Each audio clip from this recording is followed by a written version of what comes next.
First Demonic Dragon. By Anathashisha. Carter Williams was your typical 20-year-old loser.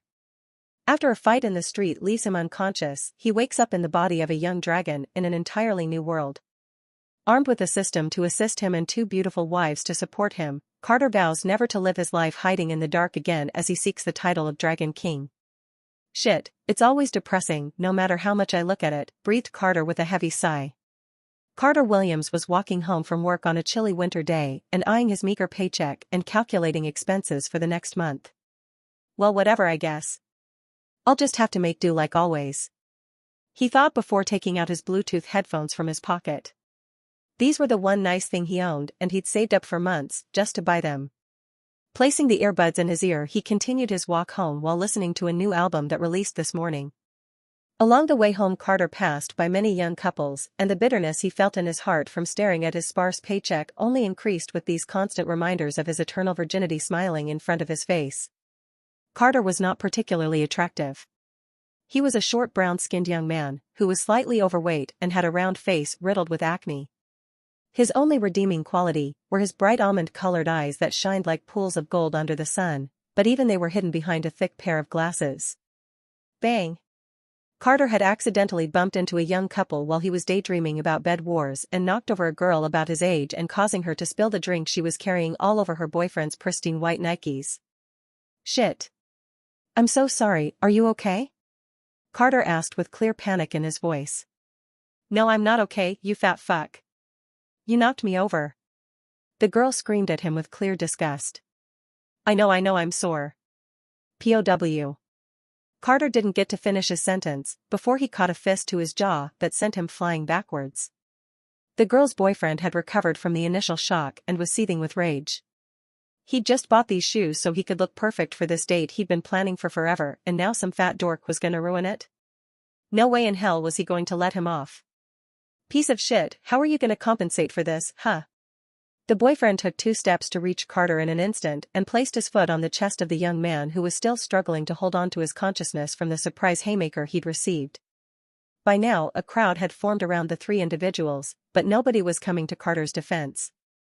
On the contrary, people were even recording and beginning to make jokes, while Carter lay on the ground with a foot in his chest. I'm sore. Crack. Carter tried to apologize again, but was again cut off. But before he could finish his sincere apology, he was assaulted by the feeling of his sternum being stomped in. Ag. Oh, sorry man, my bad, all that padding you had on your chest, I didn't think I'd actually break anything. The malicious smile on his face couldn't be hidden no matter how hard he tried, but it was clear he wasn't making much of an effort either way. By now, Carter couldn't even hear him. He was in so much pain, his entire world was spinning. Poor kid couldn't even remember where he was, and breathing was getting harder by the second. Derek, can we just go? The mood is beyond ruined and I'm getting cold. The girlfriend had gotten up off the ground and was walking behind her boyfriend trying to get him to leave. Though none of this was for Carter's sake. She was cheating on the bastard, and with all the cameras out she was extremely worried about getting caught up by her other boyfriend, who she was supposed to see the day after tomorrow. Huh? Oh sure, Ash, the dominating and oppressive man from before, was no longer there and almost immediately retracted his foot from Carter's chest and joined his girlfriend's side. Though, not before patting Carter down and taking what little money he had on him. Tisk, he's a poor bastard, this isn't even half enough to get a new pair of shoes, babe. He said to Ash as they were walking away from the scene. Well, what did you expect, babe, you saw his shitty clothes. You should have known he wouldn't have any real money. Ash giggled in twisted amusement as she grabbed Derek's arm and leaned her head on his shoulder. You looked really hot out there though. Let's go back to your place, I'll give you a good reward for sticking up for me. Derek caught himself wishing fat losers would bump into his girlfriend every day if they brought these kinds of blessings. Hey, should we call an ambulance? Nah.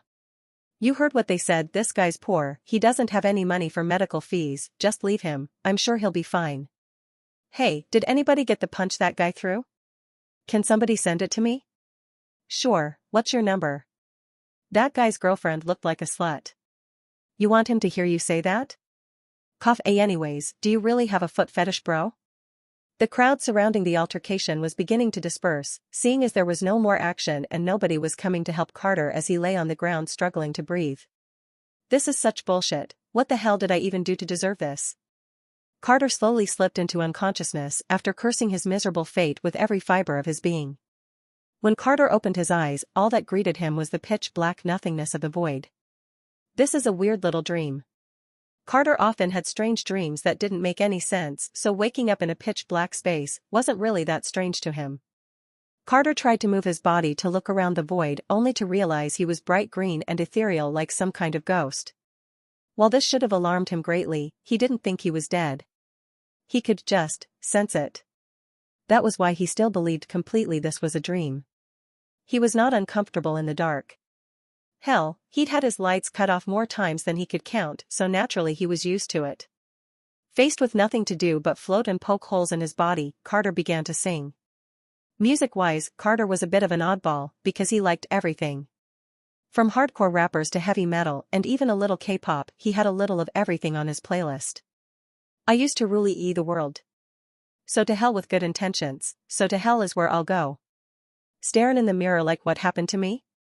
After exhausting all of the songs he had in his memory, Carter simply chuckled, finding humor in his own private concert, and floated in the void for what felt like hours before a voice finally reached him. Will you answer their call? Who the fuck said that? Carter spun around so much, looking for the new entity, the poor soul made himself incredibly dizzy. He was supposed to be alone here, so suddenly, hearing a deep menacing voice suddenly speak to him instinctively made him clench his ghostly butt cheeks in fear. He just hoped he wasn't heard singing, but, with his luck, he probably was. Will you answer their call? The entity repeated. Nobody ever fucking calls me, so I'm sure this is a dream. Carter thought with a frown. Sure. He said hesitantly. He was unsure of what had happened next, but he almost never had nightmares since he'd graduated high school, so his guard wasn't up too high. What 3 desires lay in your heart? When the entity asked this question, Carter was immediately taken aback. I want to be happy, popular, and rich. Arg. As soon as he answered the question, Carter felt an immense pain where his heart should have been. You lied. What? That's what I really want. That's what every human wants, right? Arg. You hate humans. How can I be a human if I hate humans? Carter was beginning to get annoyed.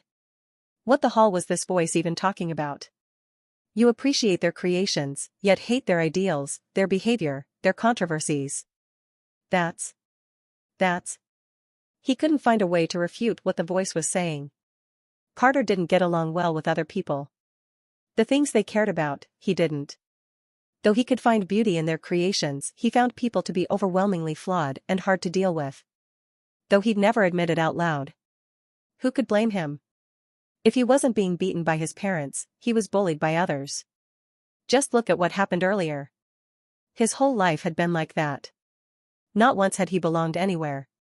That's why he spent all his time alone reading web novels, manga, and listening to music. Only through escapism could he belong somewhere. Wait, web novel. Carter's train of thought immediately halted as he had an insane thought cross his mind. Remembering the plot of several web novels he'd read, he found this situation eerily familiar and was wondering why he didn't notice before. This isn't a dream, is it?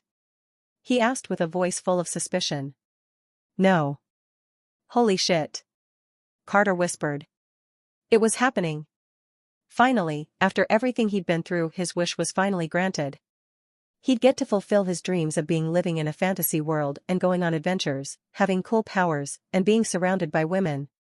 What 3 desires lay buried in your heart? The entity asked again. Carter was going all in. Now that he knew more about this situation, answering was a little easier. I don't want to be human. I want to be better than them.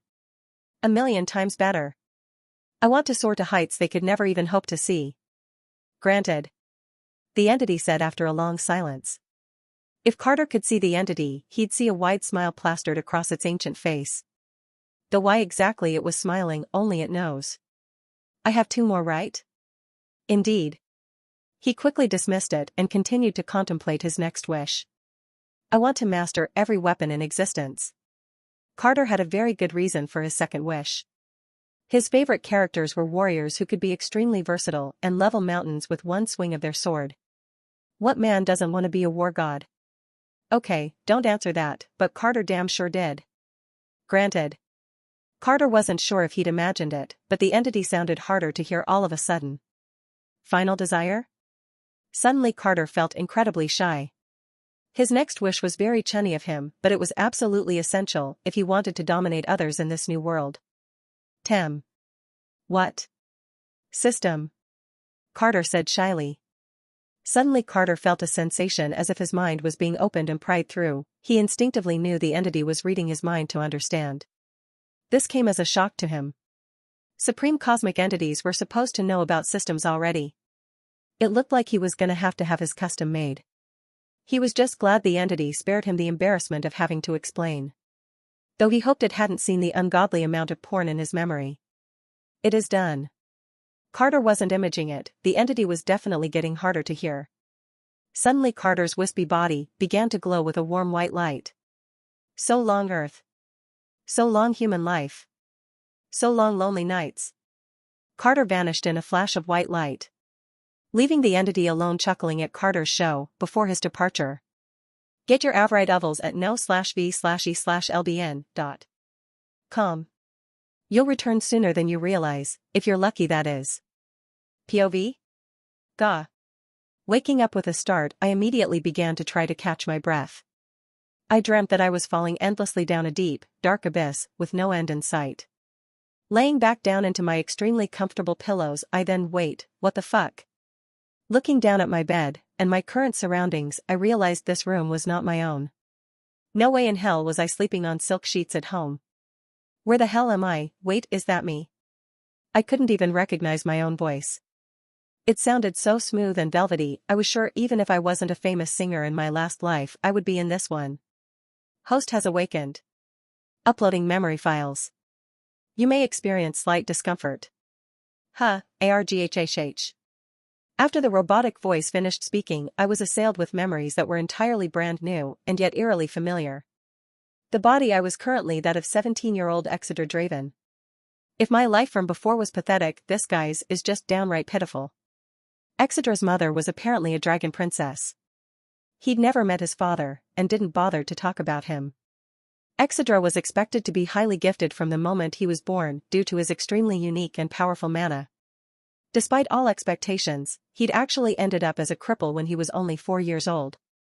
While it's true that his magic power is truly dense and powerful, that's also part of the problem. It's too much for his draconic body to handle, and it slowly corroded him from the inside out. He couldn't shift, couldn't use any magic, he couldn't even breathe flames. To other dragons, he was considered a disgrace and a failure. For one of royal lineage to be unable to access their dragon body was the height of inconceivability. His incompetence earned him endless harsh treatment. If it weren't for the horns on his head, and a dragon's natural ability to sense their own kind, no one would even believe he was one. Exeter only had 3 women who did not treat him poorly. His mother Yara loved him deeply. Even if she never said it, he knew she always blamed herself for her son's circumstances. Exeter also had 2 wives who were forced to marry him as punishment from their clans because they, like him, were deemed defective. Their families also hoped to establish ties with the prestigious and wealthy dragons. While they did not treat him poorly, they were not intimate and their relationship was closer to that of acquaintances, and more often than not, he avoided them due to the guilt he felt for them having to marry someone useless like him. Fucking hell. I slowly wiped 2 crystalline tears from his face. When the memories were uploaded, I didn't just see them, I lived them. Every single second. When it ended, I wasn't sure if I was Carter or Exedra, but really it didn't matter. All that mattered now was that I finally have the chance and ability to change our circumstances. Slowly rising from my luxurious silk sheets in this overbearingly large bed, I walked towards a large mirror in the room. When I looked into the mirror, what I saw shocked me greatly, even if I somewhat knew what I'd see. A sickly-looking boy with black hair that reached his shoulders, styled in a messy and unkempt fashion. Sitting atop his hair were 2 proud black horns.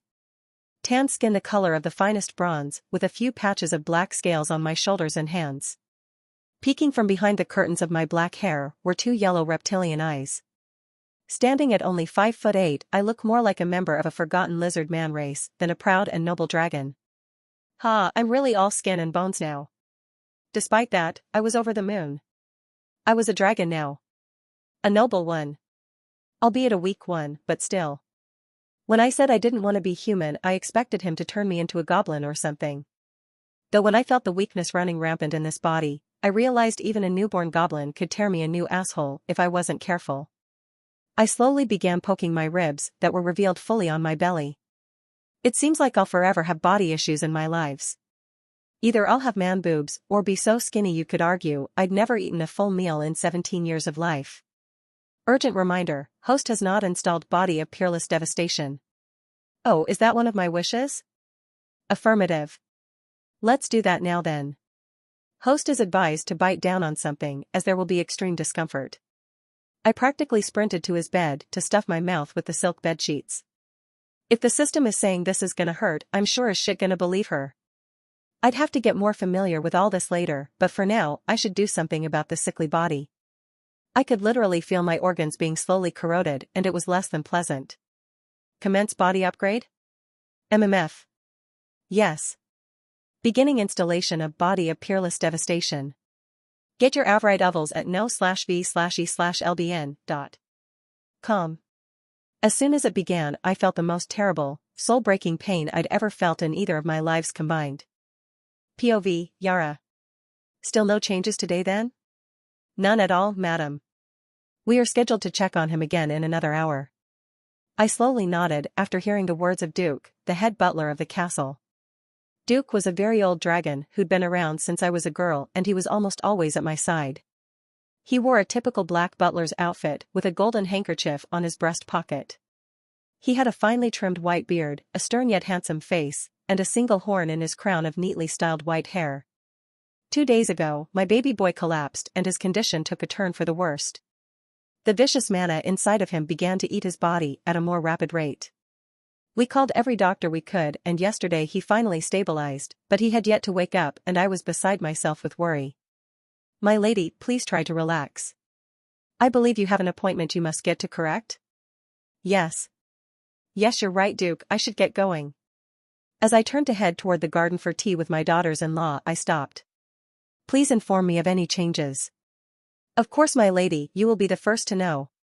As I continued on my walk to the garden, I couldn't help but offer my son another silent prayer while once again cursing the fact that his father was not here with us.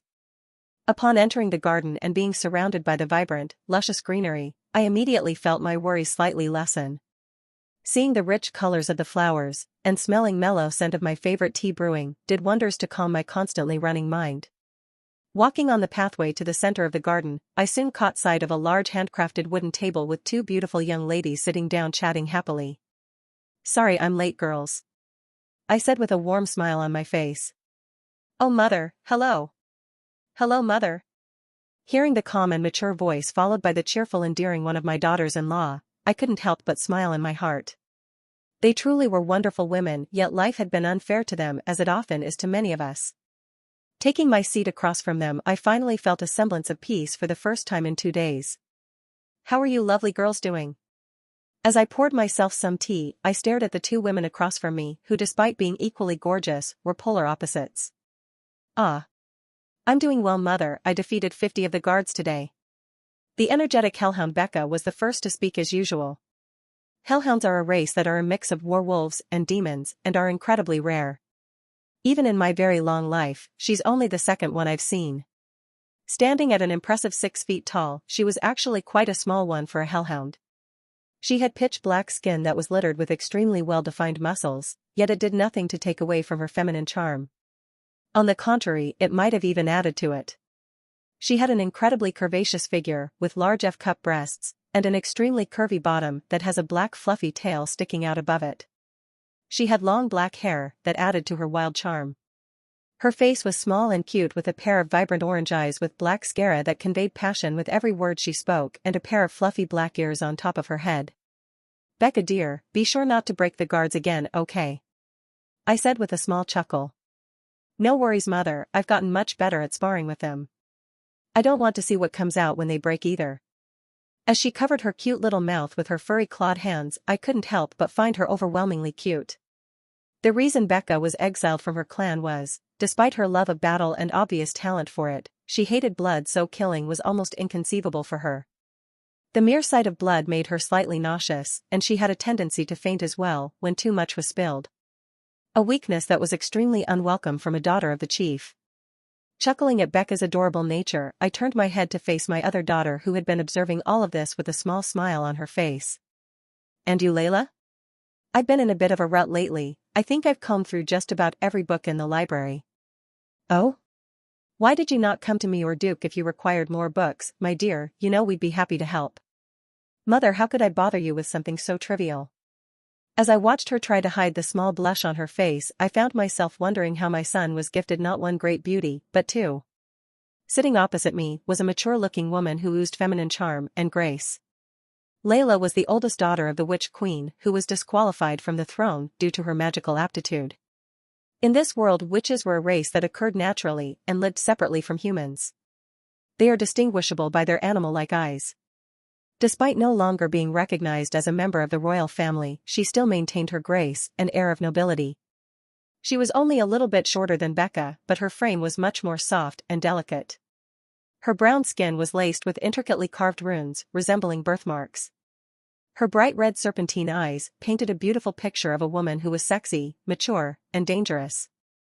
Even if her real personality was about as far from dangerous as you can get. She was a bit older than Becca, and yet she was even more shy. Back home she endured horrible treatment, much like that of my son, due to her magic of controlling animals, specifically snakes, not being seen as useful. She was a quiet girl who often avoided interaction with others and constantly worried her presence was unwanted. But despite her timid nature, was a woman who was incredibly witty and gentle. If these weren't my son's wives, and I wasn't promised to another, I'd take them for myself. As the minutes trickled by and I continued my talks with the girls, the conversation suddenly turned to my son. "Becca, we heard about Exedra. Layla, how is he? How are you?" Hearing the genuine concern in the voice of these young girls, I found myself truly touched yet again to have these two as part of my family. Even if their road here was less than ideal, I was incredibly grateful they were here. "He's fine, he's stable now, so that's all that matters," I said, trying to convince myself as much as them. "Becca, we should see him when he wakes up." "Layla, I haven't seen him in a long time. I think he avoids us." We settled into silence before I uttered a single question that has always plagued my mind. "Have you ever resented my son?" I could tell my question took them by surprise. They both looked at each other for a moment, seemingly understanding what each was about to say. "Becca, never." "Layla, no." As I smiled at both the girls, it took all my willpower to hold back the tears that threatened to fall. Layla seemingly noticed this and moved her chair next to mine and took my hand in a bold gesture. "We only resent circumstance, but since we have been here, we have been very happy." She squeezed my hand lightly before she continued. "Your son seems like a wonderful man from your stories. I only wish we were a bit closer." Becca nodded from her seat and I couldn't help but sigh in my heart. My son was well liked by all of the staff and the guards. Sometimes they doted on him more than I did. But in front of his wives, my son's bright and charming personality disappeared as if it were never there. I knew how my son felt about them, how could I not? Yet it always seemed as though I lacked the words to convince him to let go of his self-hatred and try to love the girls the best he could. Before I could speak to try to explain my son's behavior, I caught sight of Duke running towards us. "Duke? What's the matter?" I feared that asking this question would bring me great pain. "My lady, please pardon my unsightly arrival, but there has been terrible screaming coming from the young master's room. The medical team has been alerted and are on their way immediately." I quickly stood up and prepared to leave. Turning my back to tell the girls we'd have to continue tea another time, I was shocked to find them standing as well, staring at me with resolve in their eyes. "Becca/Layla, we're coming with you." I stood there slightly gobsmacked for a moment. Seeing my son's wives so caring and resolute, I found myself unbelievably touched. I made up my mind then and there that as long as my son lived through this, I would punch him over his head and demand he treat these girls better. Alright girls, let's go." And like that the three of us ran through the castle like mad toward my son's room. Approaching my son's room, I could hear the screaming I had been told about, and it sounded like my baby was in the most terrible pain imaginable. Slowly it began to die down, and as we reached the door I could no longer hear anything, and I immediately feared the worst. I kicked in the door, sending it flying off the hinges, and I could finally see inside. My son's room was still tidy as always, and nothing seemed to be out of place, and then I noticed something that did not belong, and my brain immediately stopped working. A man slowly rose off of the ground and stood on his feet. He was about 6 foot 3 inches tall. He wore nothing but sleep pants that appeared to be much too small for him. His body was extremely well defined, as if it had been chiseled from marble by gods themselves. He wasn't overly muscular or terribly skinny, his body was just perfect. He had long dark red hair the color of wine that hung all the way down to his waist. His bronze skin was flawless and without a single imperfection. On his head were 4 proud horns as black as obsidian. Staring back at me were a pair of red reptilian eyes that glimmered like the finest of rubies. Looking into those eyes, I had the strangest feeling, as if I'd seen them countless times before, yet I'd surely never. Staring into the face of the stranger in my son's room, I was immediately struck by his beauty. He was without a doubt the most handsome man I had ever seen. He looked so much like Asmodeus? I meekly called out. The man appeared to be confused before a glint of recognition shone in his eyes, and he spoke. "No, it's me, mother." The man's voice was smooth as silk, as if merely listening to it could lull an unguarded soul into blissful sleep, the likes of which they would never awaken from. Exedra? The last thing I saw was the man nod with a smile that could enchant any woman before I passed out from shock. POV, Exedra. Body successfully upgraded. Body of peerless devastation has evolved into demonic dragon's body of true annihilation. Strength plus 1500. Endurance plus 950. Agility plus 1350. Mana plus 2000. Skill learned, Pain Resistance LVL, 1. Skill learned, True Dragon Transformation. Skill learned, True Demonic Transformation. Skill learned, True Demonic Dragon, locked.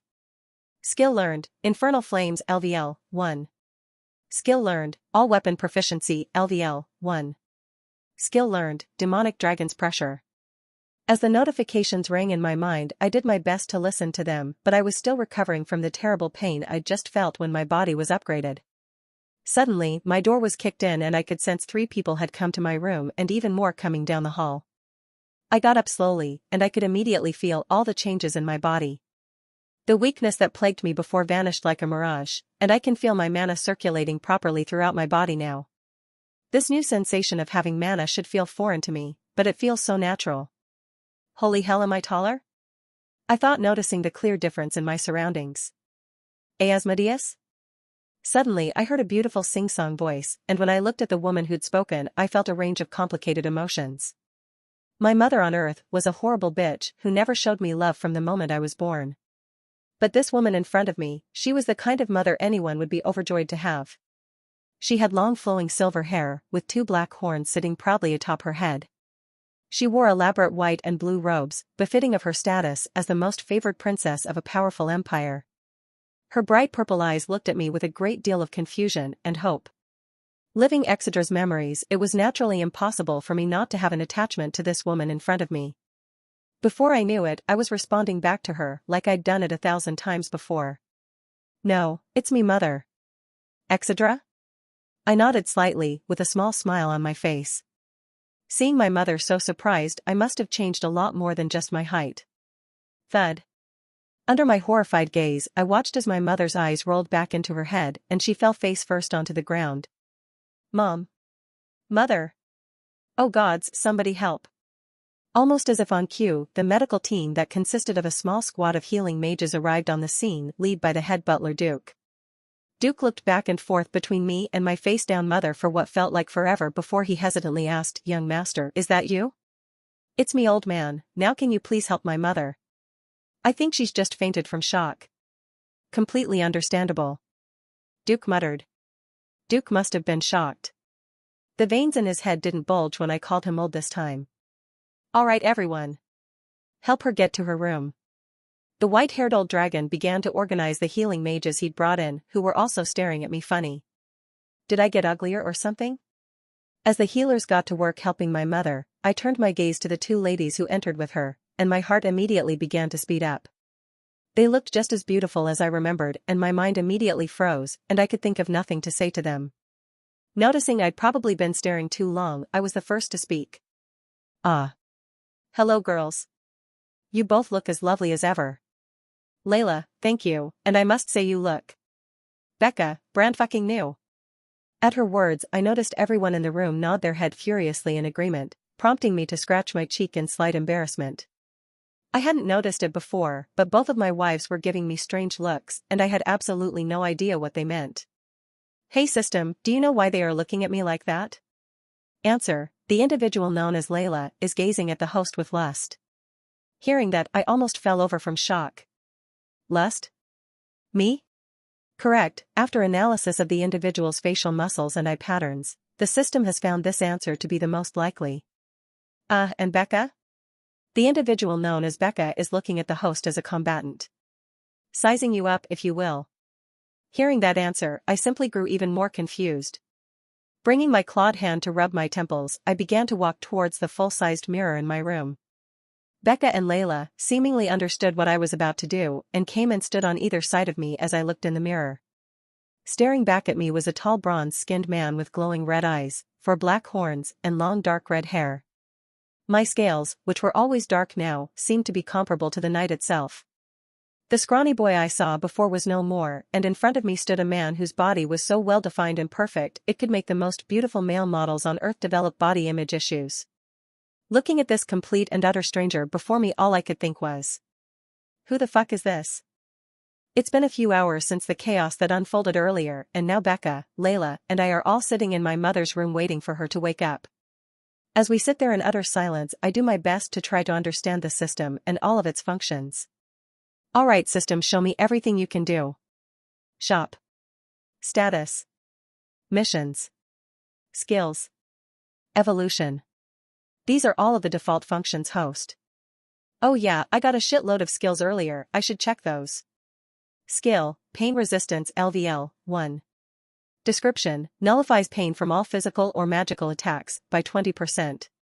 Skill, True Dragon Transformation. Description, call on your draconic heritage to shapeshift into your current dragon form. Skill, True Demonic Transformation.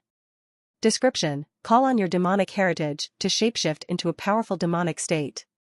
Skill, True Demonic Dragon. Locked.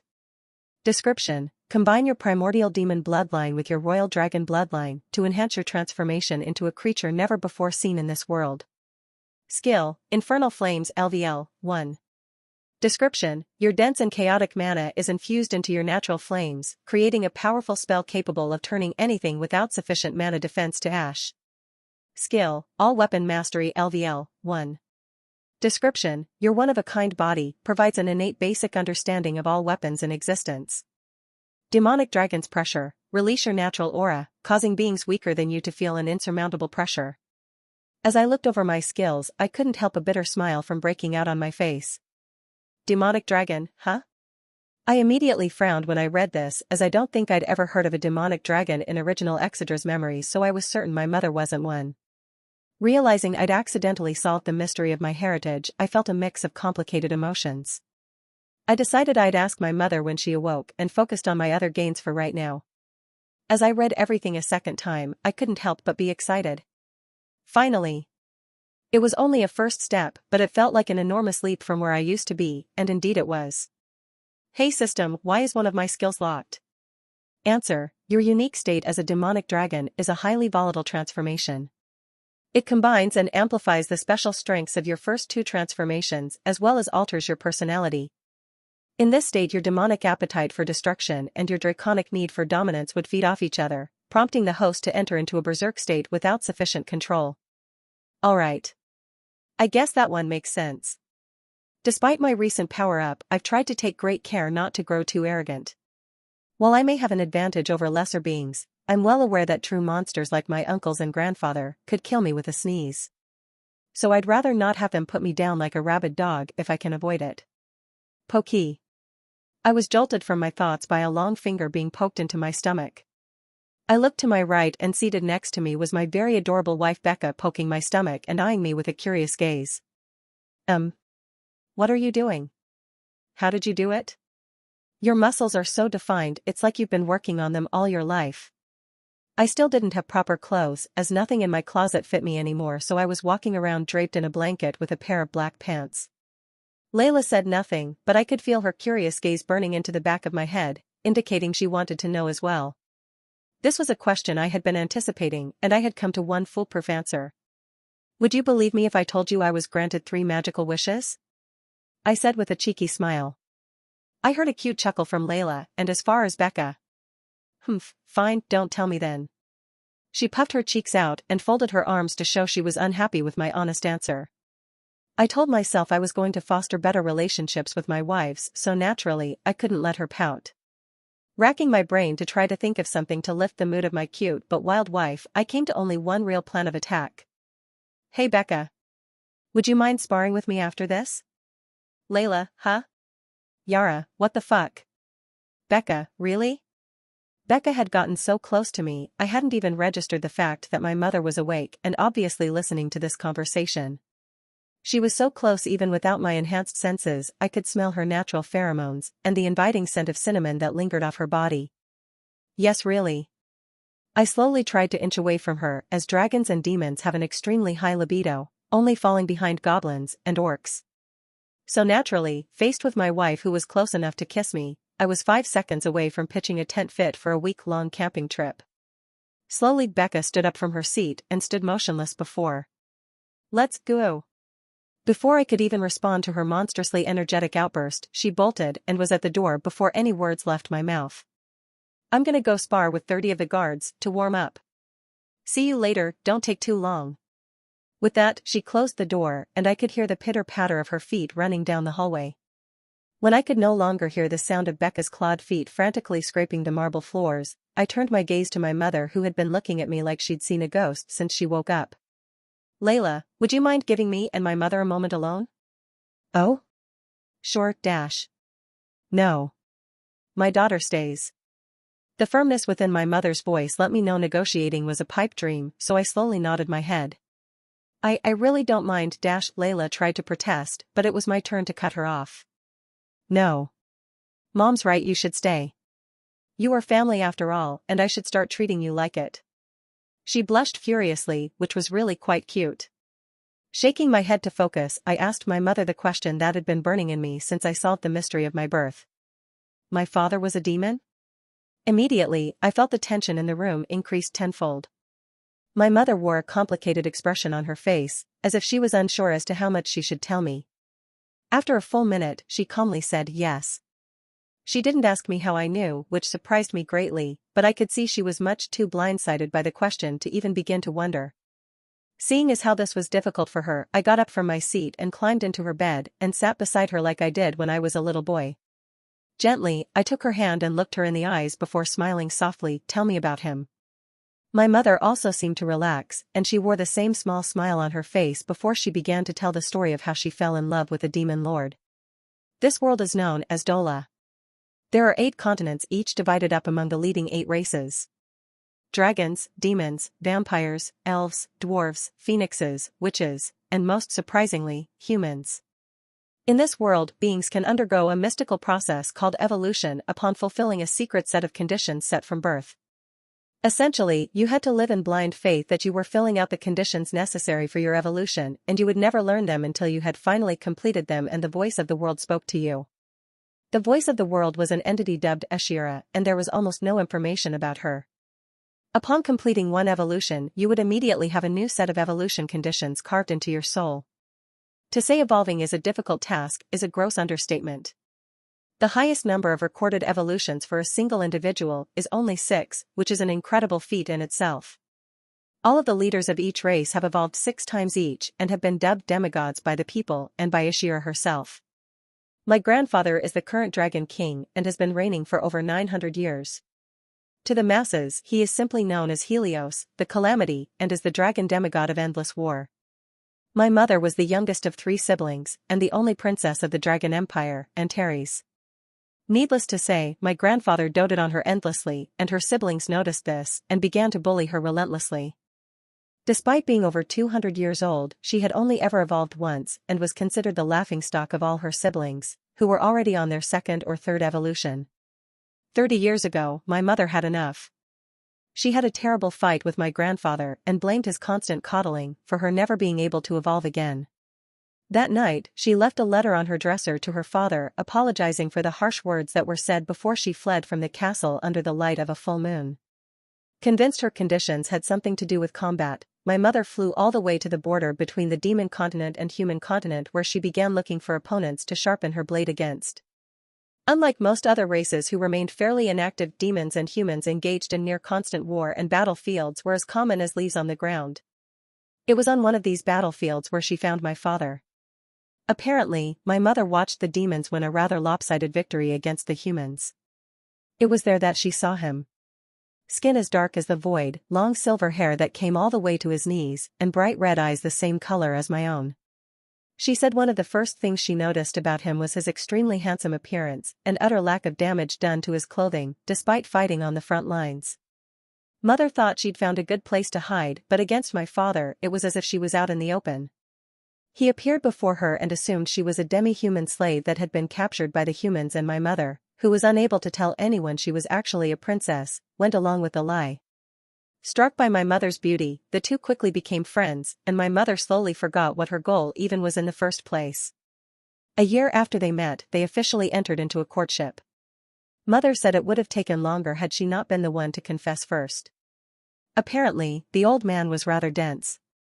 9 blissful years later, her hair and scales, which were a bright crimson before changed to a luminous silver to match the one she loved more than anything. She had finally undergone her second evolution. She had evolved into a long-extinct species of our race, known as a silver moon dragon. Known for their beauty and immense magic prowess, these dragons were highly revered, and no one knows how they died out. Her final condition? To share the blood of an archdemon.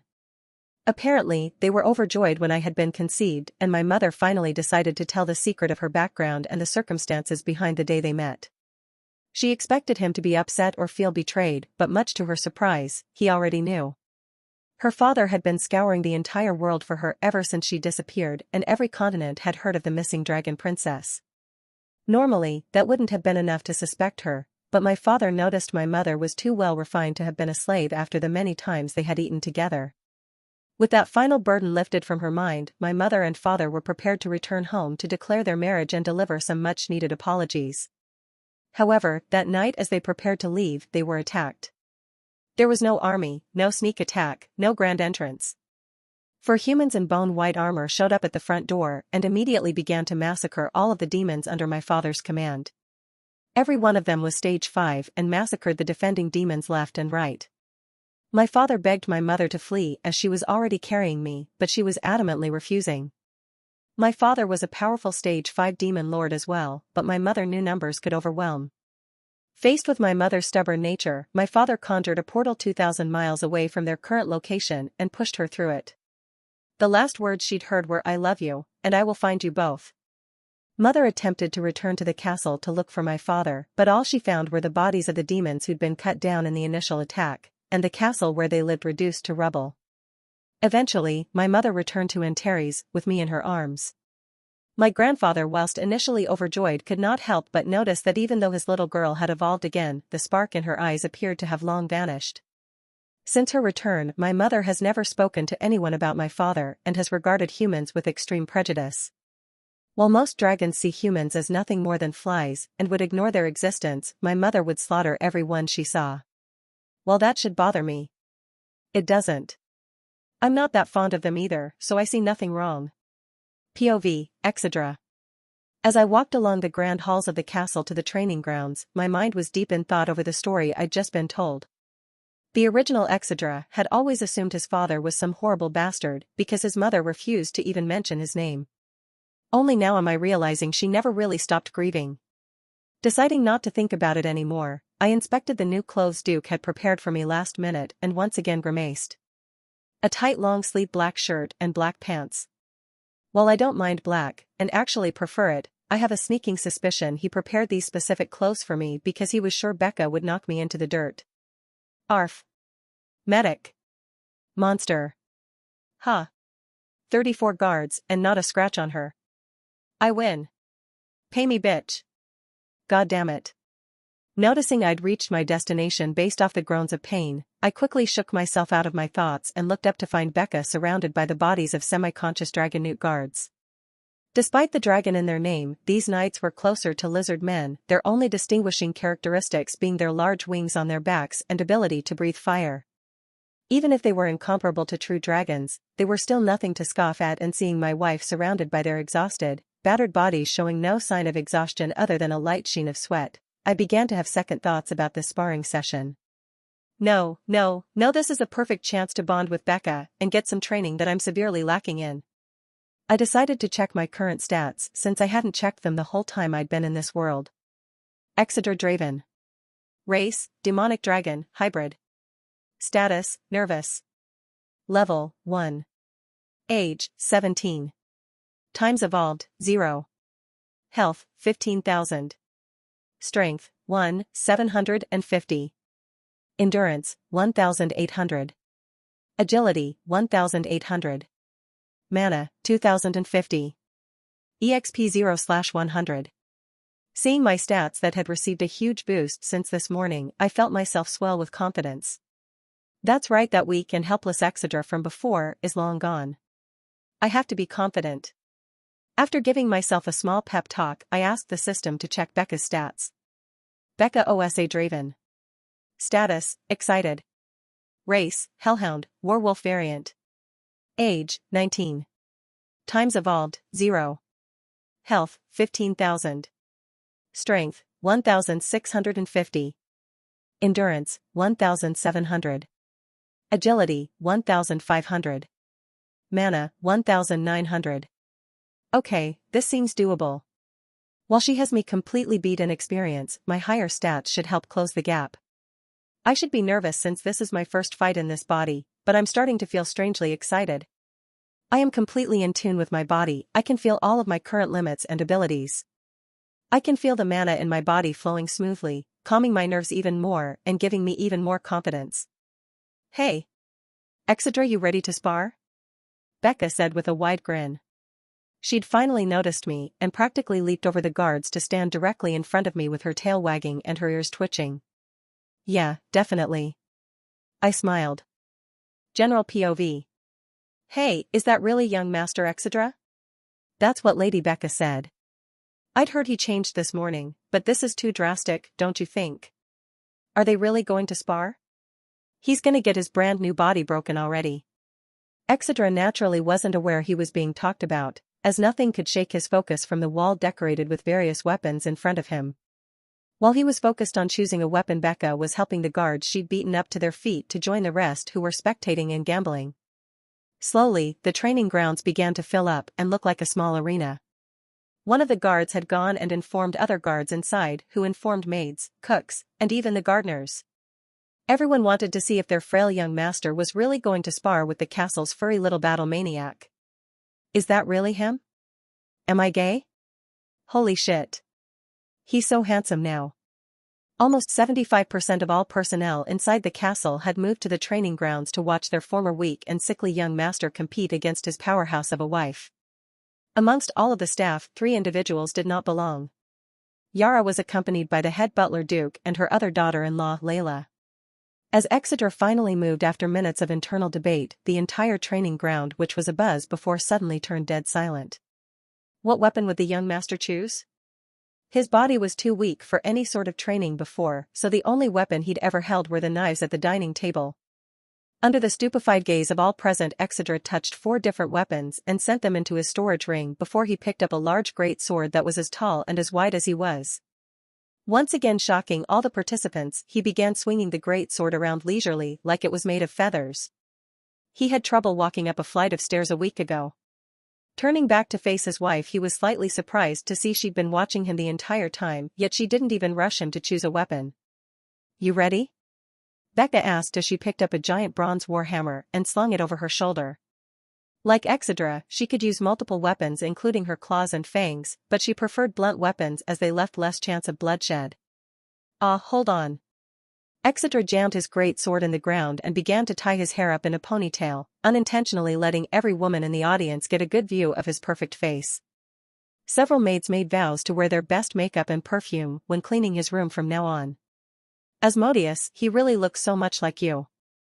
Yara couldn't help but flash a bittersweet smile as she looked at this scene. As soon as he was ready, he lifted the great sword from the ground and gave it a few swings in the air, and everyone immediately noticed something was wrong. While his movements were not divine or perfect, they in no way, shape or form belonged to someone who was holding a sword for the first time. Those movements belonged to someone who'd been training for a year at the very least. Baby boy, just what happened to you? But Yara has no time to wonder over this, as Exedra was finally ready and both fighters got into position. Hey Exedra? Yeah? Let's make a bet. Bet? If I win, you have to be my sparring partner every day for the next 3 years. All of the guards in the audience immediately sucked in their breath. Becca had basically just asked him to end up a cripple again. This was way too big a gamble. Okay, and if I win? I'll become your true wife, body and soul. As the guards looked at Becca's scantily clad figure, suddenly, they didn't feel like it was such a big gamble to take. Okay, so if I win, I can ask you to go on a date with me? Exedra was desperately trying to play it cool, but it was hard. He had no experience with women before, so all he could do was use the things he'd read in romance web novels and hope it worked. If you win, I'll spend every night with you, if that's what you desire. Deal. Exedra didn't mean to sound like a horny beast, but unfortunately, his eagerness to accept slightly gave him away. The crowd had various reactions to this sweet display. The people who were already married or in relationships let out a low chuckle and immediately thought of their loved ones. The single people immediately made an expression as if they'd been forced to eat dog food. Some people are married to their work, okay? Alright. Let's begin. As soon as the words left Becca's mouth, her entire aura changed. A dark fiery pressure began to spill out of her body and engulfed Exedra. The soldiers watching this spectacle immediately grimaced. Many of them had been hit by Becca's fearsome aura before, and just seeing it sent chills down their scaly spines. Boom. Under the stupefied gaze of everyone present, Exedra used his own aura to counter Becca's. An ominous, dark purple aura was flooding from Exedra's body and clashing with his wife's dark red aura. This went on for several seconds, before the dragon began to gain the upper hand. His aura was slowly pushing back his wife's, and the crowd couldn't be more shocked. Then, as if by prior agreement, the auras of the two immediately retracted and they simply stared at each other. Wide, manic smiles broke out on both of their faces, before they vanished from their positions. Bang! In the center of the dusty arena, hammer met great sword in a great clash that sent sparks flying. It was evident to all that Exedra was physically stronger than his wife as she was being pushed back. Nobody could believe this was the same young man who got winded walking up a flight of stairs a week ago. Seeing she'd lose in a contest of bare strength, the Hellhound began to infuse mana into her arms and hammer to try to close the gap. Her muscles began to swell, and her hammer began to heat up at an incredible rate, causing Exedra's greatsword to melt slowly. TCH. Seeing that his weapon was about to be ruined, he clicked his teeth in frustration before jumping backwards into the air. 4 pitch-black wings shot out from his back and helped him to stabilize his body in the air. Since when can you do that? Becca cried in surprise. She wasn't the only one. It was well known that Exedra was unable to shift and was not expected to ever be able to. Everyone in the audience was once again shocked silly by a new development. Exedra didn't even answer her and instead threw his greatsword at her like a boomerang. Boom. Becca, seeing this, immediately swung her giant hammer and smashed the damaged greatsword to pieces. Before the shards of metal even touched the ground, Exedra was shooting forward like a bullet towards his wife with a new weapon in his hands. Wielding a spear with a serrated black blade as its tip, Exedra thrust his new weapon forward, aiming for his wife's leg. Oddly enough, Becca's sickness from blood didn't include her own, so her body was already covered in old wounds. Steps of the Black Wolf. Before Exedra could land a decisive blow against his wife, she activated her signature movement technique. Black aura began to cover clawed feet and her movement speed doubled. She easily avoided the black spear that was aimed for her femoral artery by doing a flip into the air. When the Hellhound landed, she'd managed to put quite the distance between her opponent and herself, and Exedra buried his spear a few inches deep into the ground. Maybe weapons aren't the way to go, she has too much experience for that. Exedra thought. Up TED Chapters nnvelben.com. No, that's it. He grinned when he finally came up with a plan. He once again changed weapons as he sent his spear into his storage ring and pulled out 2 katanas with bright red blades. Oh, changing weapons again? That won't help if you can't hit me, you know? Becca mocked. My dear wife. Exeter began. Sudden, his eyes glowed a more intense red and his blades slowly became coated in bright purple flames. Block this with your full strength, okay? He said with a smile full of sharp teeth. He slashed the air with both blades, sending two colossal crescent blades of fire directly for his opponent. Becca, seeing this, immediately felt the hairs on the back of her neck stand up. She once again activated Steps of the Black Wolf to somersault high into the air. Boom! When the blades of fire struck the ground where Becca was standing, there was a huge explosion that obliterated the ground and sent dust flying everywhere. The crowd watching was spared from the aftershock of the explosion, when Duke erected a barrier at the last second to protect everyone. Is this really the young master? He's so strong now. Huh. Who said our young master was a lizard? I'd like to see them now. While the crowd was genuinely in awe, there was one amongst the crowd who was watching all of this with a frown on her beautiful face. Baby boy, just what has happened to you? Yara worried. Even though she saw it all vividly, she still couldn't believe it. Her son could shift now?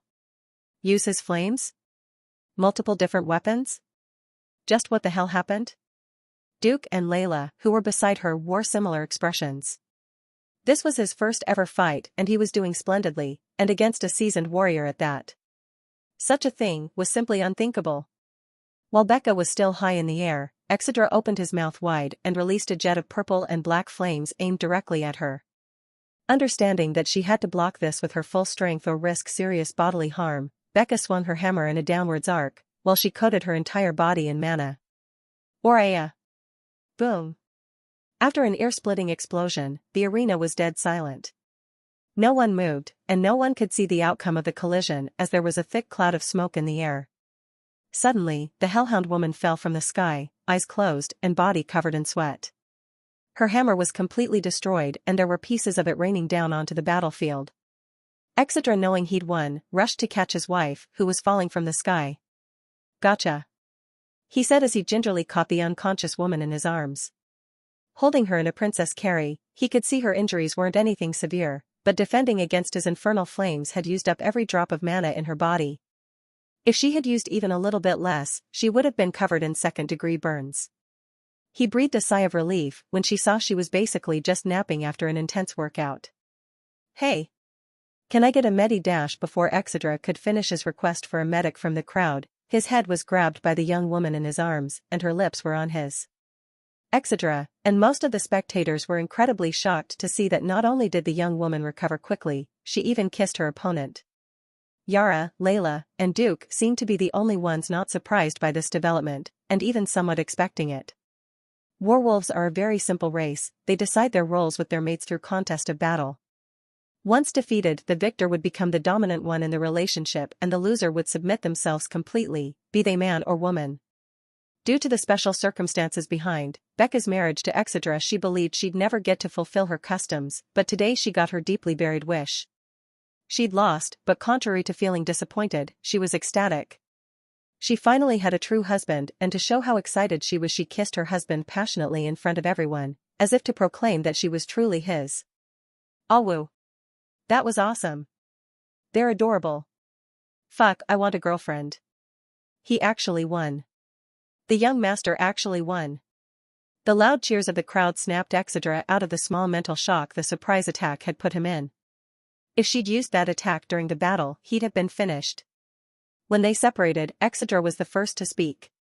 Why did you do that? He wasn't expecting his first kiss to be stolen like that, but far from being upset, he was simply confused. We had a bet, remember? She said with a seductive smile. Yeah, I guess we did. I belong to you now, so you have to treat me well, okay? Hearing this, Exeter's face broke out into a warm smile, before he planted a small kiss on his wife's forehead. Of course. Do you want to go again? She meekly asked. He didn't answer her, instead he went on the offensive this time and stole his wife's plump lips. Far from being surprised, Becca became slightly more aggressive and slipped her tongue into her husband's mouth. The crowd watching this let out whistles and loud rounds of applause once again. This was like a stage play. Seeing a sexy young couple battle intensely and then make out afterwards was exactly what romance novels always spoke of. The people who were spoken for in the crowd all made simultaneous vows not to let their partner sleep tonight. Interestingly enough, 9 months later, there were a lot of new babies soon to be born in the castle. Breaking their kiss, Exedra slowly whispered, "Yeah. Let's go again." Becca smiled so widely, you couldn't even tell her eyes were open. "Huff, huff, huff, you got some great stamina, huh?" "Huh. Seems like it." Exedra and Becca had been sparring for the past 5 hours non-stop, and finally collapsed on the training ground side by side like a pair of best friends. They lay underneath the glistening light of a full moon, with the light coming down to reflect off their sweaty bodies. By now, most of the spectators had long since left, as the castle couldn't be left unattended for so long, but Duke, Layla, and Yara remained along with a few guards who were rotating shifts. "What's our score again?" 12-8 in your favor. "Humph, I would have won more if you didn't start pulling those dirty tricks at the end." Exedra tried his hardest to keep his calm, remembering the scenes from earlier. Frustrated with her mounting losses, Becca resorted to her ultimate weapon against her husband. She flashed him. Yep. In front of everyone. Though she did it at an angle where only he could see her holy mountains, it still left both Exedra and the crowd extremely stunned. Werewolves apparently have very little shame and are confident in their bodies due to the fact they spend their whole lives working on them. Exedra was naturally extremely flustered, as this was his first time seeing real boobs in either of his lives, and the small delay was all it took for Becca to deliver a brutal kick to his midsection. She won like that 3 more times. This little minx, if she'd done that in the first round, I would have lost for sure. Exedra made a mental note to pay his teasing wife back for this later. Did my lovely husband not enjoy the show? She wore a shit-eating grin that said she already knew the answer. No, I definitely did. It was almost worth the blow I'd take after. Hee hee hee, Becca giggled cutely before she rolled over to place a small peck on her husband's cheek. You two certainly seem to be getting along better. Yara's melodious voice interrupted the lovey-dovey atmosphere of the happy couple. Now if you're done, the two of you should wash up and prepare for dinner, or have you forgotten my son? Of course not. After his mother had finished telling him the story of his father, before he left to spar with Becca, he told his mother he would be joining them for dinner. This was a huge development as Exedra usually avoided his wives and ate dinner alone in his room or even with the servants. Exedra slowly rose to his feet and extended his hand to his wife to help her up as well, when she gave his hand a strange look. You're not going to start treating me like some frail thing, are you?" Becca asked hesitantly. Exedra looked at her like she was a fucking idiot. Frail? Her? He'd never even considered it. Frail? You cracked 4 of my ribs. I know better than anyone how tough you are. Becca flashed her signature wide smile before accepting her husband's hand happily. Layla, seeing the two of them so happy, wore a complicated expression. Who knew they both had these sides to them? They truly looked so comfortable with each other, you'd think they'd been living a normal married life all this time. Would he see me like that too? She thought, but quickly suppressed the idea. She didn't have any great qualities like Becca. She wasn't strong, charismatic, beautiful, or outgoing. She was just a thrown-away princess. That was all she would ever be. It was already an enormous blessing she was married to him on paper, and could provide her people certain benefits and wasn't treated harshly every day. To ask for any more would be the height of greed. As she turned to follow Duke, who was going to oversee dinner preparations, she suddenly felt a hand grab her wrist. Sorry, would you mind accompanying me for a bit? Exedra said with a warm smile that made her heart throb. Yara, seeing this, also wore a small smile before she turned to leave. He's really grown up so well. Asmodeus, you would be so proud. As for all the secrets she was sure her son was keeping, she wasn't too concerned. The hell she wasn't. She'd just corner him at dinner where he couldn't run. In true motherly fashion, she was planning on interrogating him over his favorite meal. Power like his never came cheap, and she needed to know exactly what had happened to her son. Seeing that Yara was walking away and she was about to be left alone with Exedra and Becca, Layla began to panic slightly. Yeah? What do you want with me? I wanted to ask you to go on a date with me as well.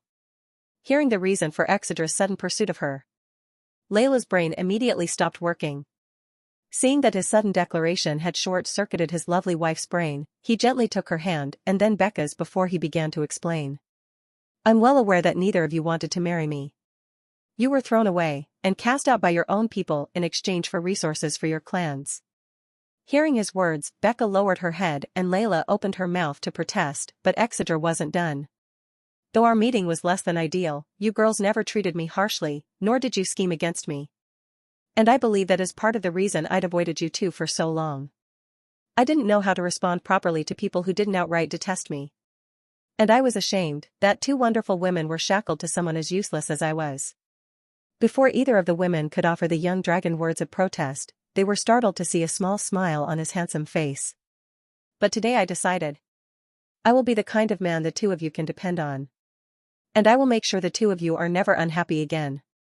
At his next words, Exeter's eyes began to glow a very noticeable red, as if to convey the passion in his gaze.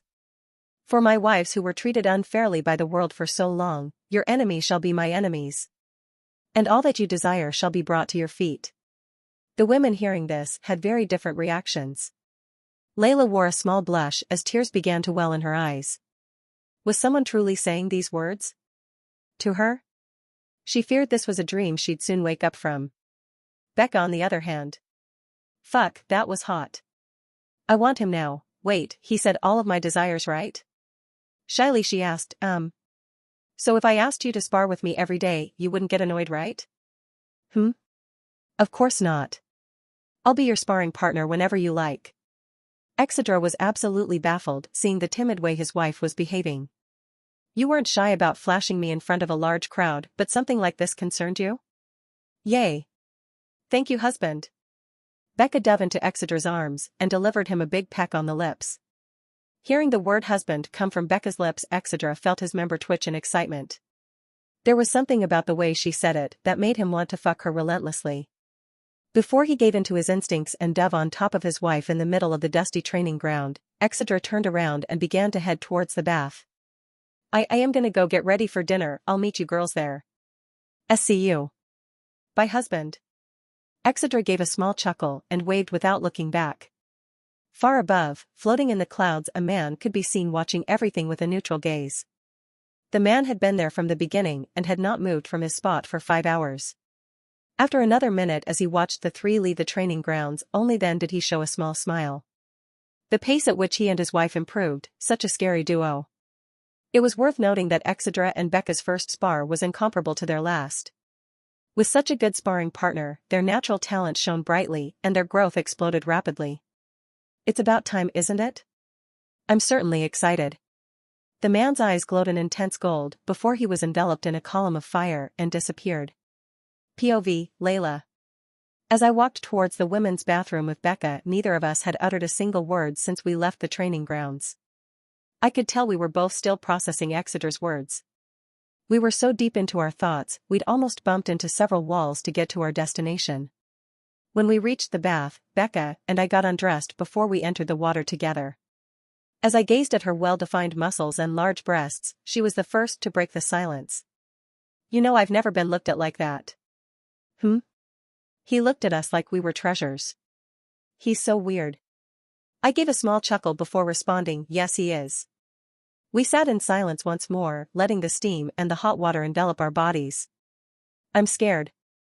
I meekly said. Eh? Why? It's not even dark in here? Becca looked around frantically, trying to see what could possibly frighten me. Seeing her like this, I must admit she is quite cute. I am already happy, and I feel like wanting more is selfish of me. I am not even sure if I would make a good wife.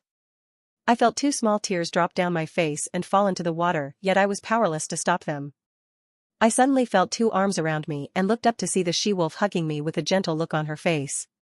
Do you worry we will be thrown away again?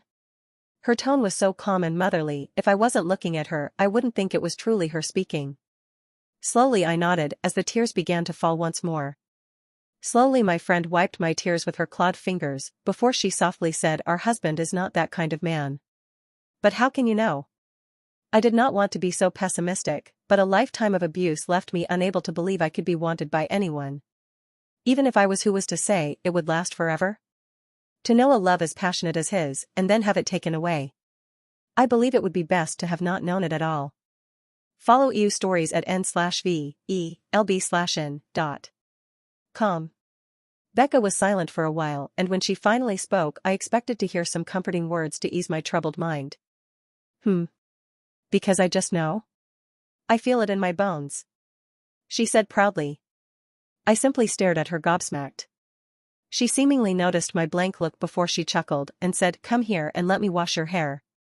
As I slowly sat between her legs, she hummed a soft melody while she washed my hair, and it did help to calm my nerves if only slightly. After she finished washing the soap out of my hair, she gave me a warm hug from behind. Just trust me, but most importantly, trust in our husband. We stayed like that for a while before it was time to get out. As we got dressed and prepared to head for dinner, I made a resolution in my mind. Whatever it takes, I will make myself as useful as possible so that he will never throw me away. I will not lose this happiness I've gained. POV, Exedra. Exedra Avernus Draven. Start explaining immediately, young man. What the hell happened to you today?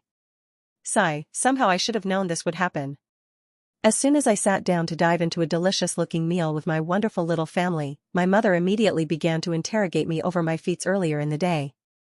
As I looked to both of my wives for help, I realized they weren't gonna help me either. Their eyes were burning just as intensely as my mom's. I looked towards Duke, who was stationed motionlessly against the wall, and realized he'd be useless too. Bastard, I'm supposed to be your young master. If you see me drowning, save me. It wasn't that I didn't want to tell them the truth, it's just I didn't know what exactly to tell them. How do you explain a sudden and drastic increase in appearance, ability, and a miraculous healing of a lifetime ailment? While I certainly could have hidden everything except my appearance, I didn't want to. I've already lived my life as a sniveling rat who hides from any kind of conflict, and I wouldn't do it a second time. Visit no, v, 3lb/n, cm for new OVL. Call it a dragon's natural pride, but I will use all tools at my disposal going forward and will hide from no one. Thinking about all this was giving me a serious headache, so I just decided to come partially clean. These were gifts, I said after much deliberation. Gifts? My mother stared back at me in complete shock. What kind of gifts were these? I nodded and continued. When I fell ill 2 days ago, I was stuck in a black space. It was there that a mysterious entity spoke to me and asked me what I desired the most in my heart. And? What did you ask for? Becca asked with a glimmer in her eyes. A body that could contain my mana, and mastery of every weapon in existence. I said. I kept my request for a system a secret because I was certain they wouldn't understand it anyways. And since my new body is a direct result of my wish for weapon mastery, I figured this was the easiest way to make them understand my changes. I'm happy my boy is healthy now, but, for something so great, I'm sure the price will be costly. I understood my mother's worries, as this was also something I'd considered. There is no free lunch in the world after all. Maybe it will be, I said as I stared into my glass of wine that was the same color as my hair. But as long as it does not call for the blood of my loved ones, I will pay any cost. Even if it asked me to wage war with every nation under the sun and moon, I would do it. To me, being a son you can be proud of, and a husband the two of you can depend on, is worth any cost. I said as I looked each of the women at the table in the eye. I saw a small smile on all of their faces. Even Duke had one he was desperately trying to keep hidden, but to no avail. I guess the old dragon is more sentimental than I thought. Well, if you feel that strongly about it, I have nothing left to say. My mother took a big gulp of wine, and I could tell she was in a happy mood, even if she was concerned. And for the record, I was always proud of you, my son, she said as she gently squeezed my hand. My baby boy is finally healthy after 17 years. She exclaimed. We should celebrate. I have to tell everyone you're finally healthy. At this time, Layla, who had been silent this whole time, finally chirped up. Well, his birthday is next week, right? We can announce it then. Becca, that's a great idea, Layla. Yara, Layla, you beautiful genius. As Layla blushed furiously, I sighed and began to eat. Truth be told, I'd never had a birthday party, and honestly I didn't feel like I deserved to celebrate. I wasn't the original owner of this body after all. And yet, seeing the excitement on the faces of everyone, as they began to discuss plans for me, I didn't have the heart to tell them no. As expected. This is delicious, I thought with a smile as I silently ate dinner amongst my family. General POV. After dinner, Exeter returned to his room to rest. Even though his new body could actually go days without sleeping, he'd done a lot today and had accumulated quite a bit of mental fatigue. Still can't get used to the softness of these sheets. I wonder if this is the kind of thing the upper class had back home. He thought bitterly, as he recalled his poor life back on Earth. Knock, knock, knock. Hearing a knock at his door, Exeter immediately cocked his brow in confusion. Opening the door, he was greeted with the sight of two wolf ears standing proudly in a sea of black hair. Becca stood at the door wearing her signature wide smile, a racy nightgown, and a robe with a pillow tucked under her muscled arm. "Hello, husband. I have come to spend the night with you." "Eh? Geez, let me in, it's cold out here, you know." Exeter's body began to move on autopilot as he moved to allow the young beast-kin woman into his room. Eventually, he managed to wrap his brain around what he'd just done, but by then it was too late and Becca was already sitting on his bed with a rather expectant look on her face. As he looked at the sight of his wife on the bed, he thought, you know what? Maybe I'm not that tired. Exeter practically leaped on top of his wife and began kissing her passionately while his hands slowly lifted up her dress. Becca made no moves to stop him, and judging by the subtle moans she was letting out, she seemed to be enjoying herself more than him. Only when she felt something big and warm poking her leg did she get slightly nervous, but who was she? A true warrior who knew nothing of surrender. She would welcome any challenge. Knock, knock, knock.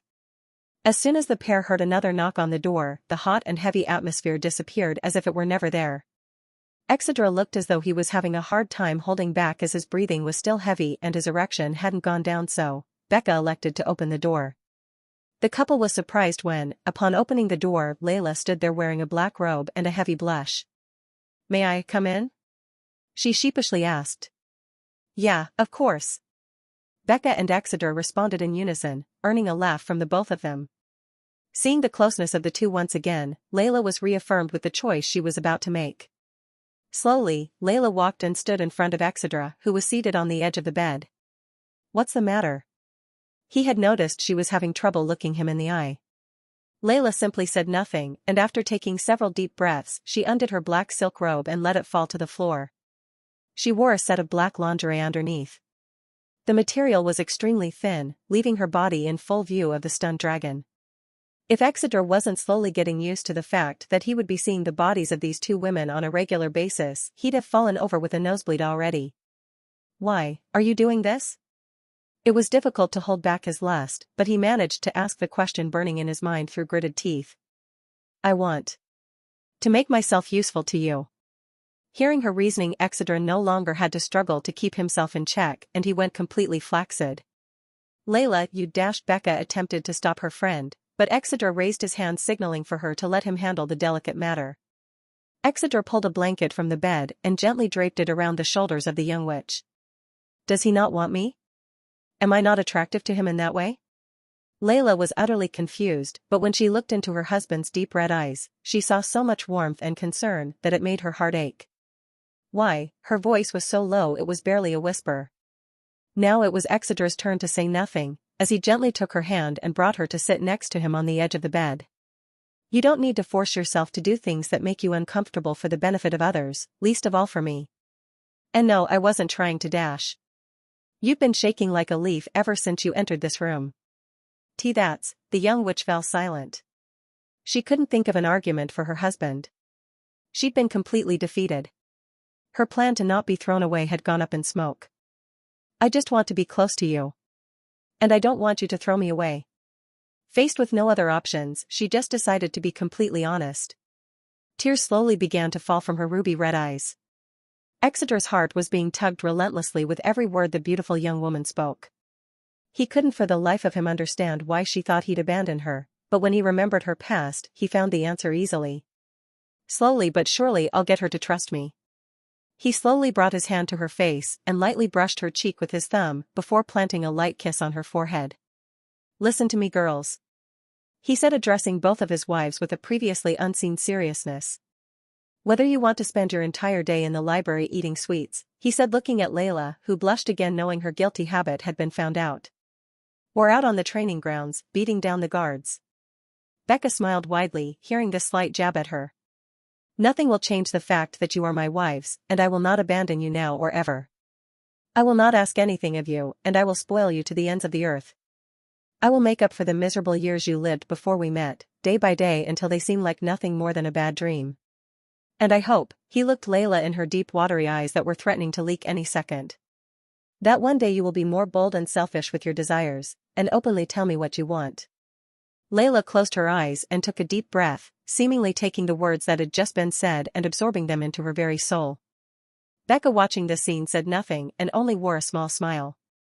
"He's really a great man. I may be more lucky than I realized." After a full minute, Layla slowly opened her ruby-red eyes and said in a voice full of confidence, "Kiss me."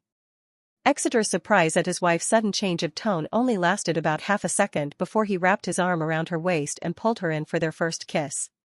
When Exedra and Layla finally shared their first kiss, the young witch felt her whole world spin.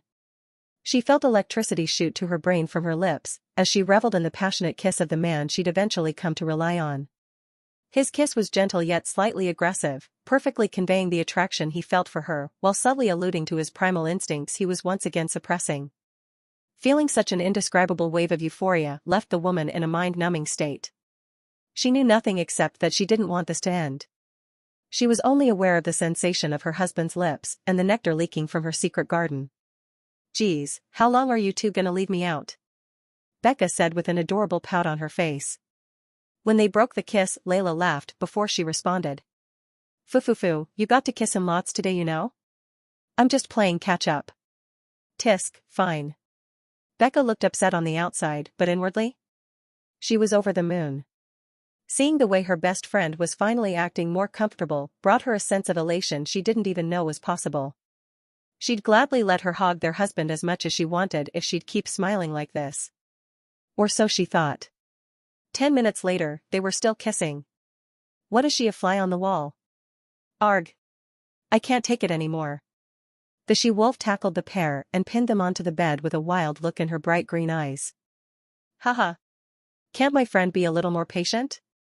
Layla's teasing laughter only served to rile the young wolf up even more. "No," she growled before she planted a firm kiss on her friend's lips. Where Exeter's kiss was gentle yet slightly passionate, Becca's kiss was much more aggressive and primal and had none of her burning desire.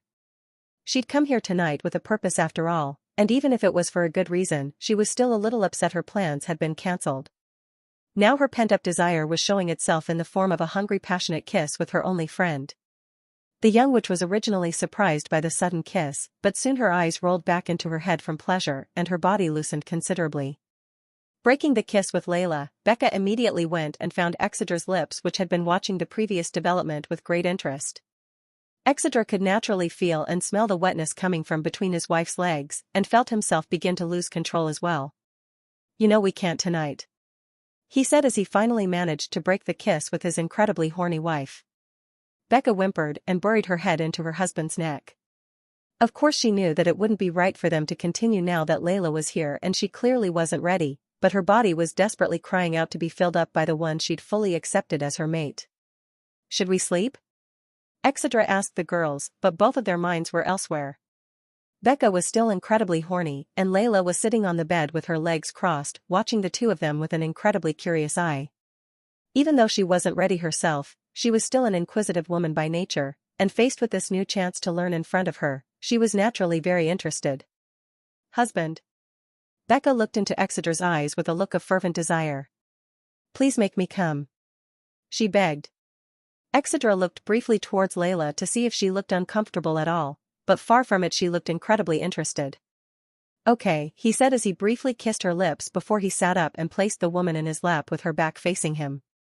He'd never touched a girl like this before, but he'd watched a concerning amount of porn in his last life, so he knew what spots to tease for his desired result.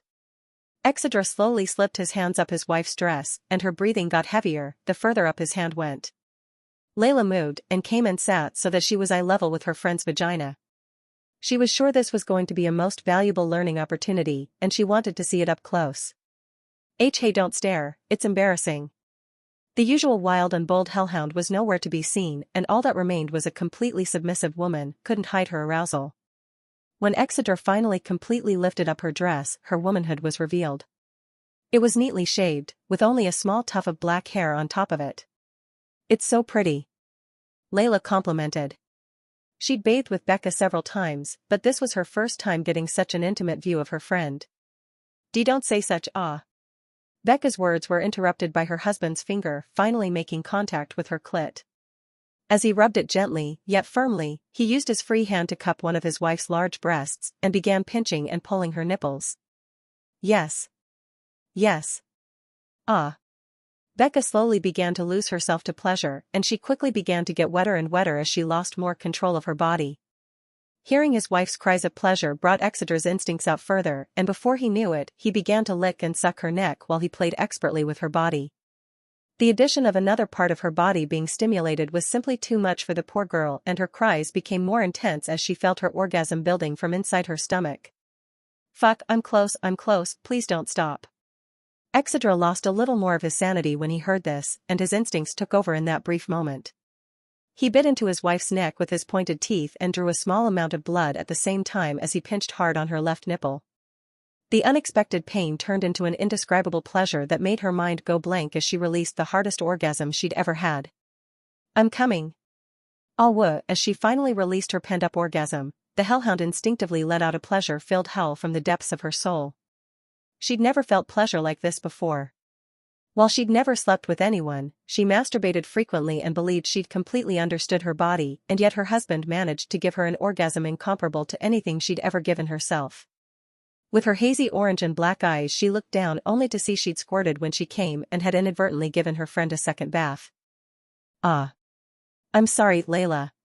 She barely managed to stammer out an apology as the orgasm left her in a bit of a dizzy state. Far from being disgusted or upset, Layla was really quite curious. Did lewd things really feel that good? She saw sides of her friend and husband that she'd never seen before that left her slightly aroused.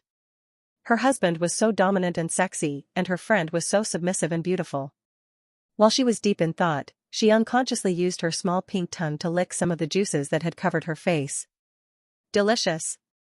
Like a shock had went off in her brain, the young witch's eyes widened in surprise. Her friend's nectar was simply divine, and she'd never tasted anything like it before. So sweet and yet slightly salty. Layla had a deep love for sweets, so faced with a new treat, she naturally had to taste more of it. How was it, my love? Exeter asked as he kissed the neck and cheek of his wife, who had yet to recover fully. So good. She whispered. Exeter simply chuckled as he felt pride in seeing his wife's state. He was a straight-A student in his last life, but this was undoubtedly the achievement that meant the most to him. He silently thanked all of his favorite porn websites from back home for giving him this moment of glory. Thank you, Pornhub. Thank you, Hentai Heaven. Thank you, Twitter.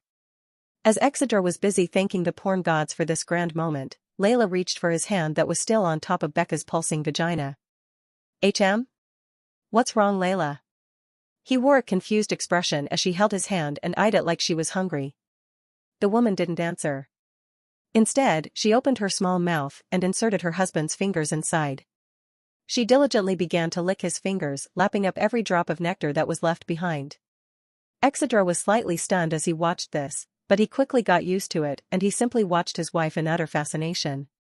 After she was finished, she gently removed his fingers from her mouth before she looked at him with her red eyes that were eerily similar to his own. She tastes so good.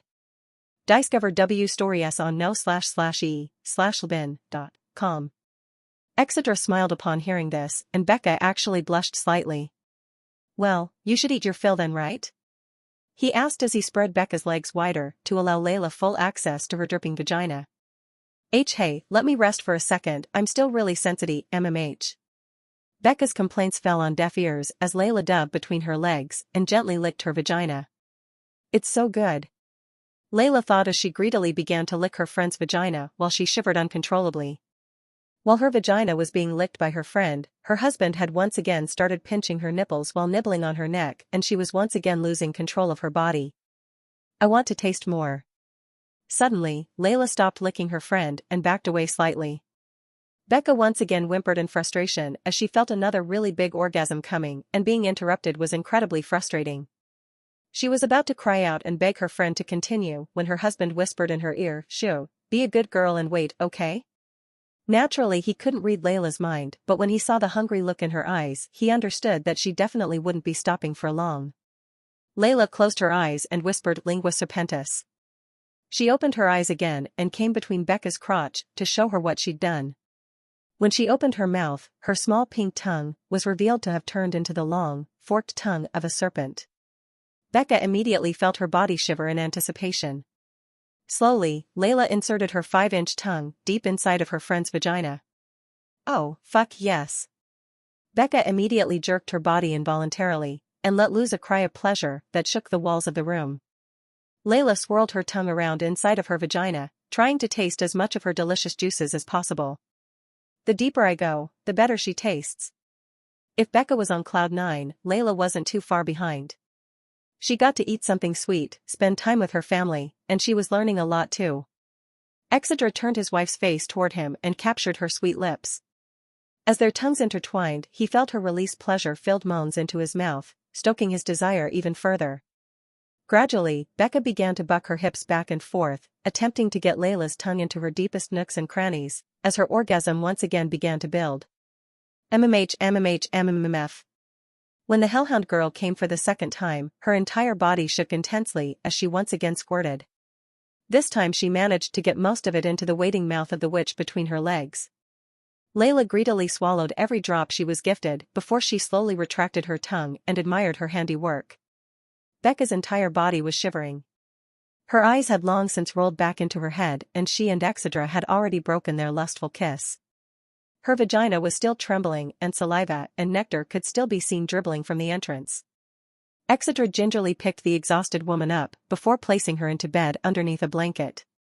After Becca fainted from pleasure and was tucked into bed by her husband, Layla and Exedra simply stared at each other momentarily before he moved to close the gap. Seeing the bulge that was threatening to break out of Exeter's pants at any moment, she couldn't help but stare at it in awe. While she'd never seen an actual male member before, she'd read in biology books that they weren't supposed to be that big.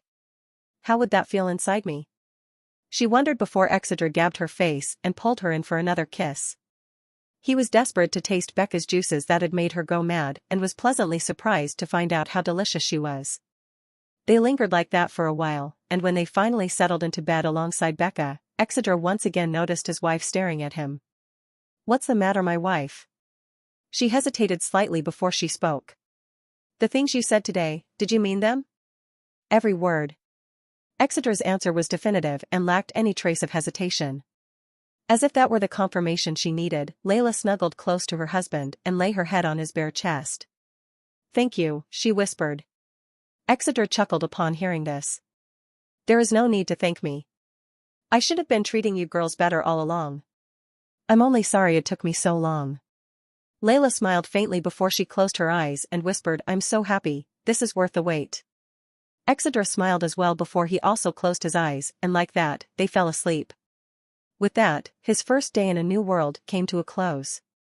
Exeter dreamed that he was back in the black space. He was only semi-conscious, so he was positive this was nothing more than a dream again and that he'd probably wake up soon. "What do you strive for?" a warm motherly voice asked him. The voice was so tranquil, so serene that, when she spoke, he felt like he'd known her his whole life. Her voice made him so comfortable. "Power," he answered quickly in a sleepy voice. "How will you achieve it?" CHCK for EUSTRIs on no/v/l/ben. C0M. "I will be as unrelenting as a serpent, as unforgiving as a demon and as unchanging as a god." He continued to give quick monotone answers, as if he didn't even have to contemplate them. "How far will you go?" "To the ends of this world and beyond." "When will you be done?"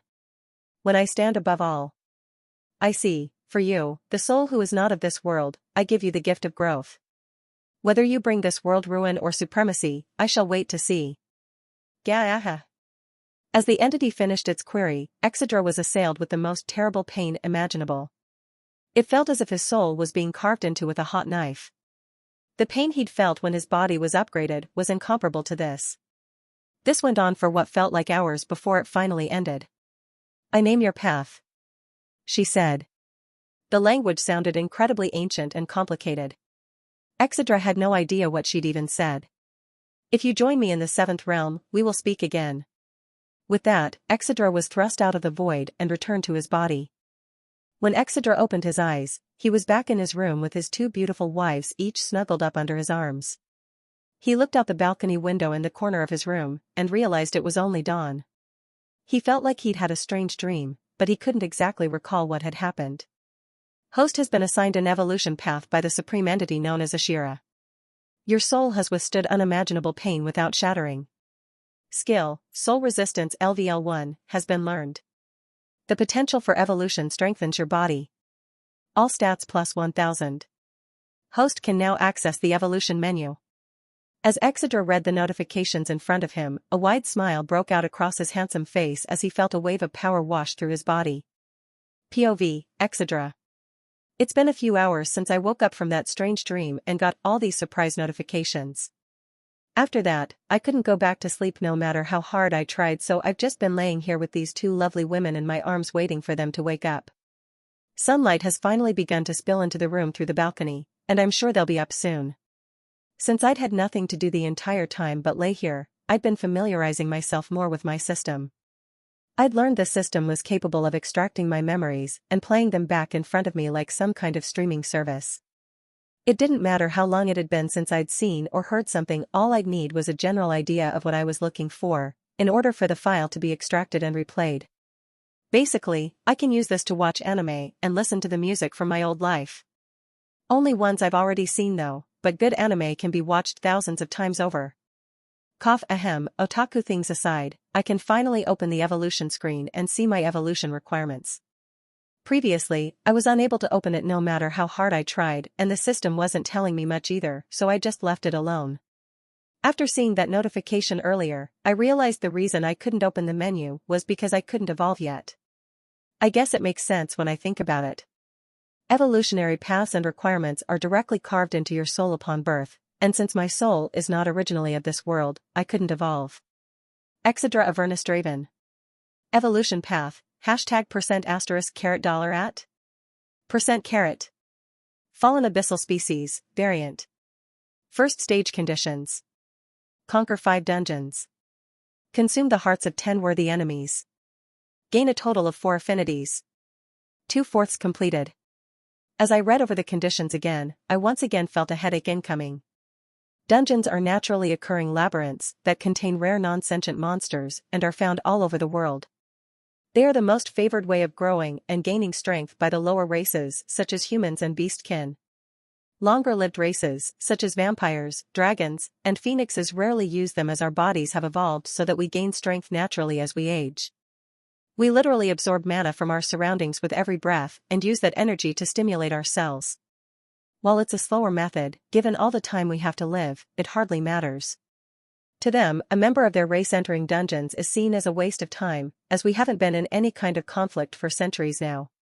Who would dare to attack a nation led by a demigod? In Antares, there are a total of 15 dungeons, each ranging from beginner to elite difficulty. While beginner could probably be cleared by a small party or a single extremely talented individual, elite dungeons have wiped out whole parties of 100. It wouldn't be difficult for me to acquire a pass into a dungeon as a member of the royal family, so the hard part is just picking out which dungeons to go to. But this. My eyes turned to the third and final condition for my evolution before I opened the shop tab on my system. Shop. Demon's Axe of Banishment, 1500. Passive skill, Diamond Scales, 1000. Skill, Primordial Demon's Will, 7500. Affinity Stone, Lightning, 10,000. Affinity Stone, Space, 20,000. Ring of Repulsion, 7,000. Abyss King's True Death, 100,000. Damn it. I did not miss the feeling of not being able to buy things. The system says I can earn shop points by completing missions and killing monsters, so I'll be solving this problem soon, but still. This brings back unpleasant memories. Ignoring my once again empty pockets, I focused on the 2 affinity stones, going for an exorbitant amount of points.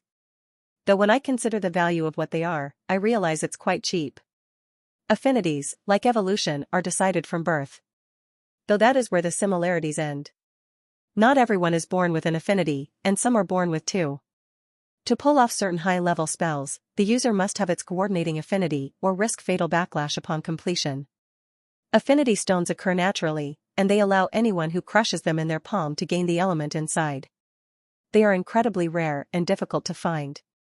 Even we, the wealthy, treasure-hoarding dragons, have only found 6 in our millennia-long history. The difference between using a spell with its affinity versus without is like comparing a car explosion to a nuclear one. Due to my makeup as a perfect hybrid, I possess my mother's fire affinity and what I can only guess is my father's darkness affinity. I am already a rarity, yet this system is telling me it's not enough. I thought with a bitter smile. I wasn't upset about it though, quite the opposite.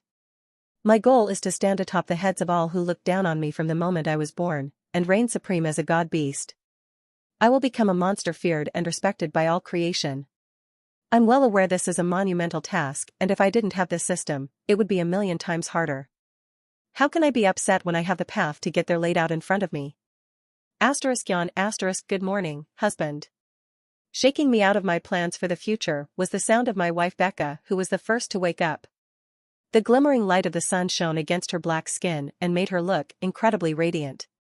As she sat up on the bed, she looked at me with her bright orange eyes filled with love and drowsiness. Her eyes soon widened and the loving look she gave me soon turned into one of pure confusion. I couldn't pay attention to any of that though.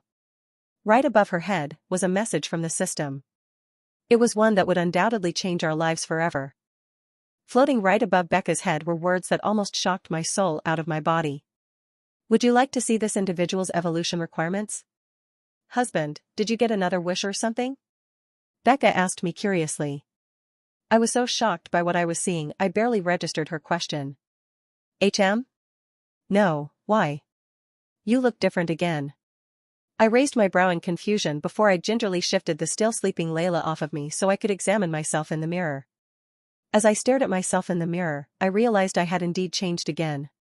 One of my eyes was now a bright purple, and my body was now covered in intricate black tattoos. I immediately breathed a sigh of relief. I thought I'd have another drastic change to explain to everyone again, but this is fine. Plus I'd always wanted tattoos in my last life, but they're kind of expensive, so I never got any. Discht and Belbin. CM for new updates. How do I look? I asked my wife, who hadn't stopped staring at me since she woke up. Powerful.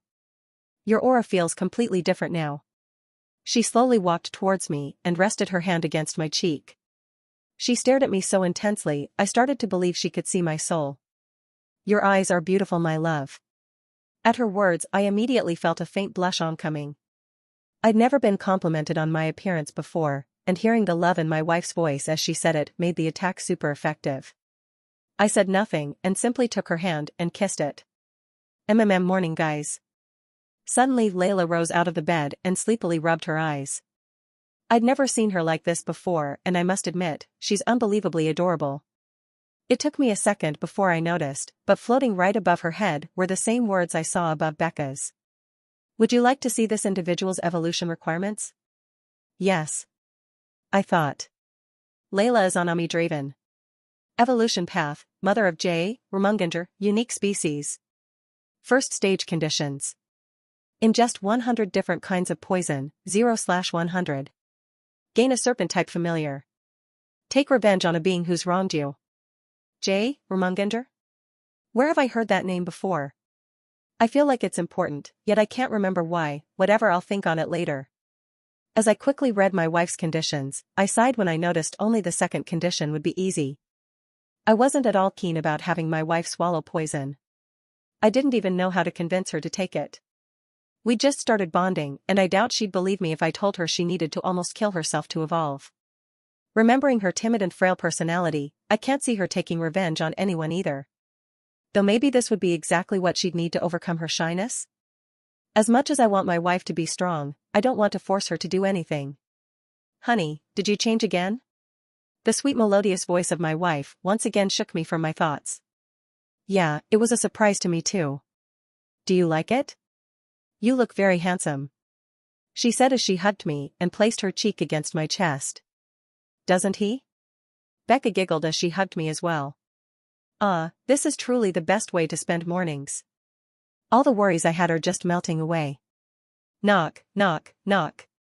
Hearing a knock at the door, our lovey-dovey atmosphere was immediately broken. I kissed both girls on their forehead before I went to open the door. Standing at the door was Duke and a few dozen maids each holding an armful of clothes. "Ah, good morning, young master. I procured some clothes that take into account your recent growth spurt."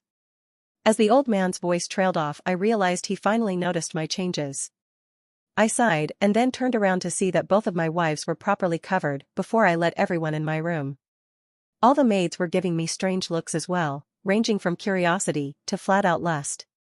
I may have been imagining things, but I thought I saw a dense, black aura seeping from the bodies of my wives that made a few of the maids shiver.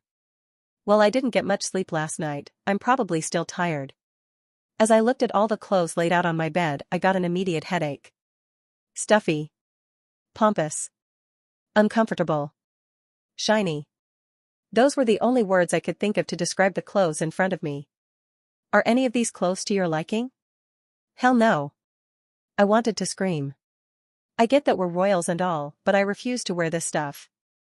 I would have torched it already if I wasn't certain it cost a small fortune. Suddenly, my gaze landed on a long black robe that looked incredibly soft. Next to it were a pair of basic pants and a golden ceremonial necklace made out of Fenris teeth. I quickly picked them up before I showed them to Duke. "Old man, I appreciate the gesture, but all of this is too much. Just bring me things like this, okay? Young master, those are the cheapest items here. Surely your wardrobe could use more variety. Nope, don't care." I had to interrupt him because there was no way he'd ever convince me, so I wanted to save us both some time. I was like this in my last life too. If a place required me wearing anything other than a hoodie and jeans, I wouldn't go. "Return everything else and use some of the money to get me things like this, please," I said once again, holding up the clothes I'd chosen. "For the rest, split it up amongst yourselves as a small bonus." With that, I turned to leave my room and head to the bath. While the maids were smiling brightly at this, Duke looked slightly flustered. "Young master, we couldn't possibly accept "You can and you will, old man," I said over my shoulder, not leaving any room for debate. My wives chuckled alongside each other before they followed me as well. This morning taught me a few things. 1. Becca is quite playful in the bath. 2. I can only see the evolution requirements of beings who've either yet to evolved or only evolved once. I couldn't see Duke's requirements earlier, or my mother's at breakfast. I assume it's like a proficiency thing, and I'll be able to see more when I evolve myself. "Are you ready, husband?" Layla asked. "Of course." I smiled. Right now, I was about to go on my first date with Layla. We were heading down into the city for a day of shopping and relaxation. Earlier in the bath, I asked both girls what they'd like to do on our date, and this was her answer. Becca said she wanted to tackle a dungeon, so we'll be doing that one tomorrow. I'll finally get to start working on my evolution conditions, and not a moment too soon. My birthday's next week, and Mom invited all 4 of the major dragon clans, as well as the rest of the royal family and some other honorary guests. The 4 major clans are the ones who are led by the dragon lords. They're basically a unit of government that serves directly under the king and handle most of the political matters.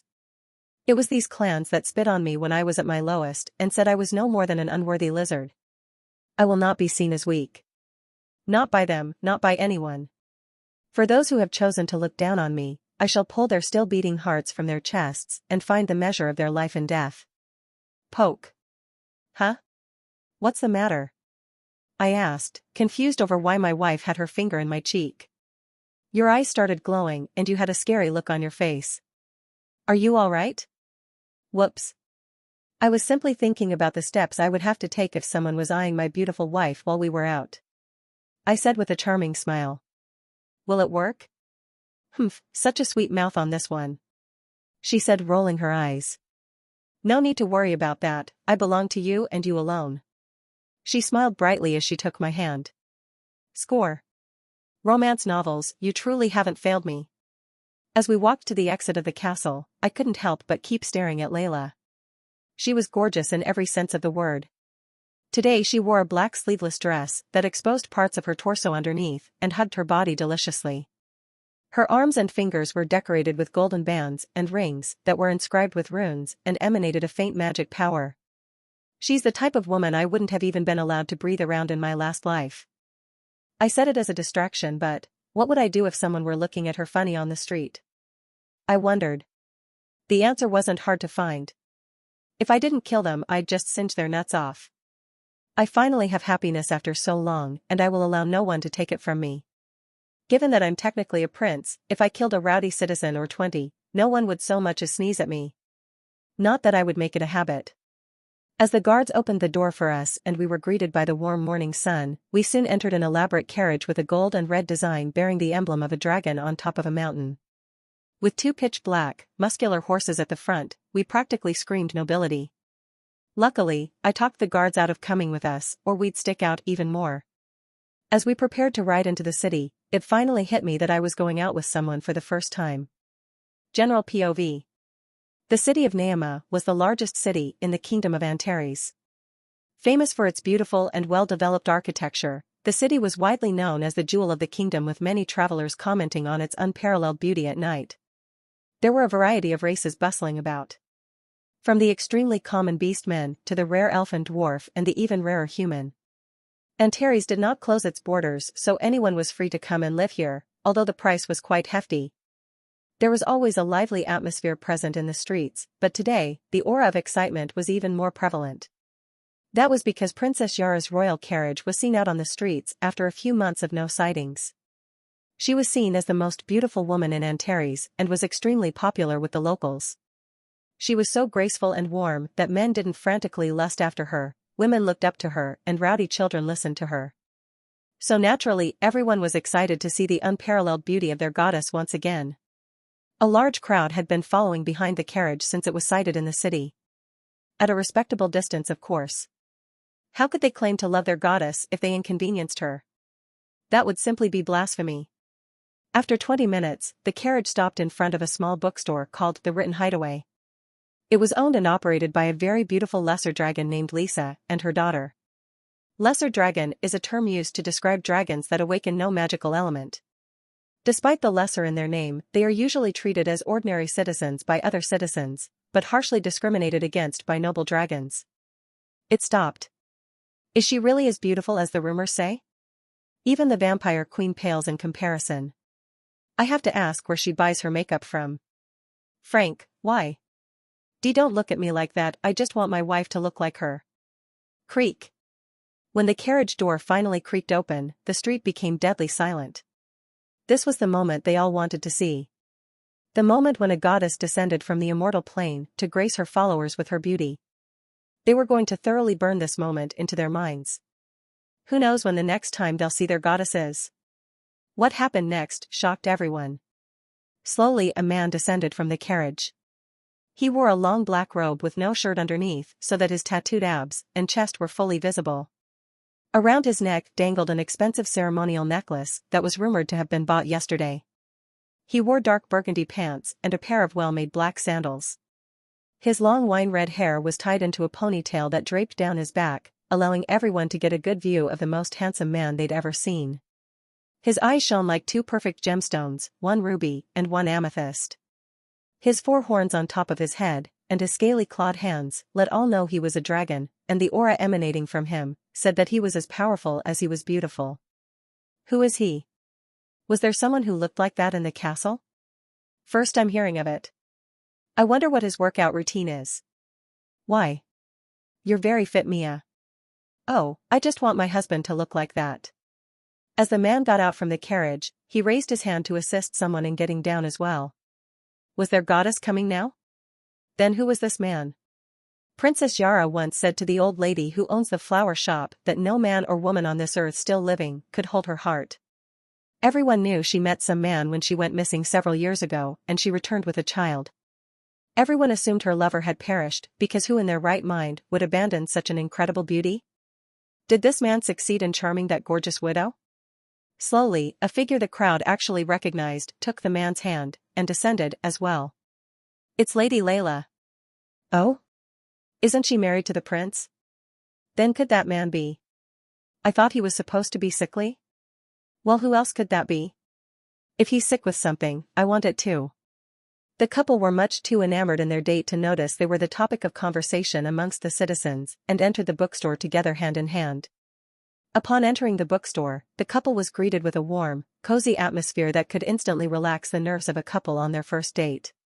Rows of books as far as the eye could see decorated every corner. Everything from fictional stories to fables and even spell books. "Welcome, oh. Lady Layla, it's been so long." A small voice was heard rushing towards them at breakneck speed. A small, brown-haired child dove towards Layla and gave the young witch the biggest hug she could muster. This caused Layla to giggle furiously and return the bear hug with one of her own. "Little Mira, you've gotten so big." The little girl, upon hearing this, stepped back and puffed her chest out with pride.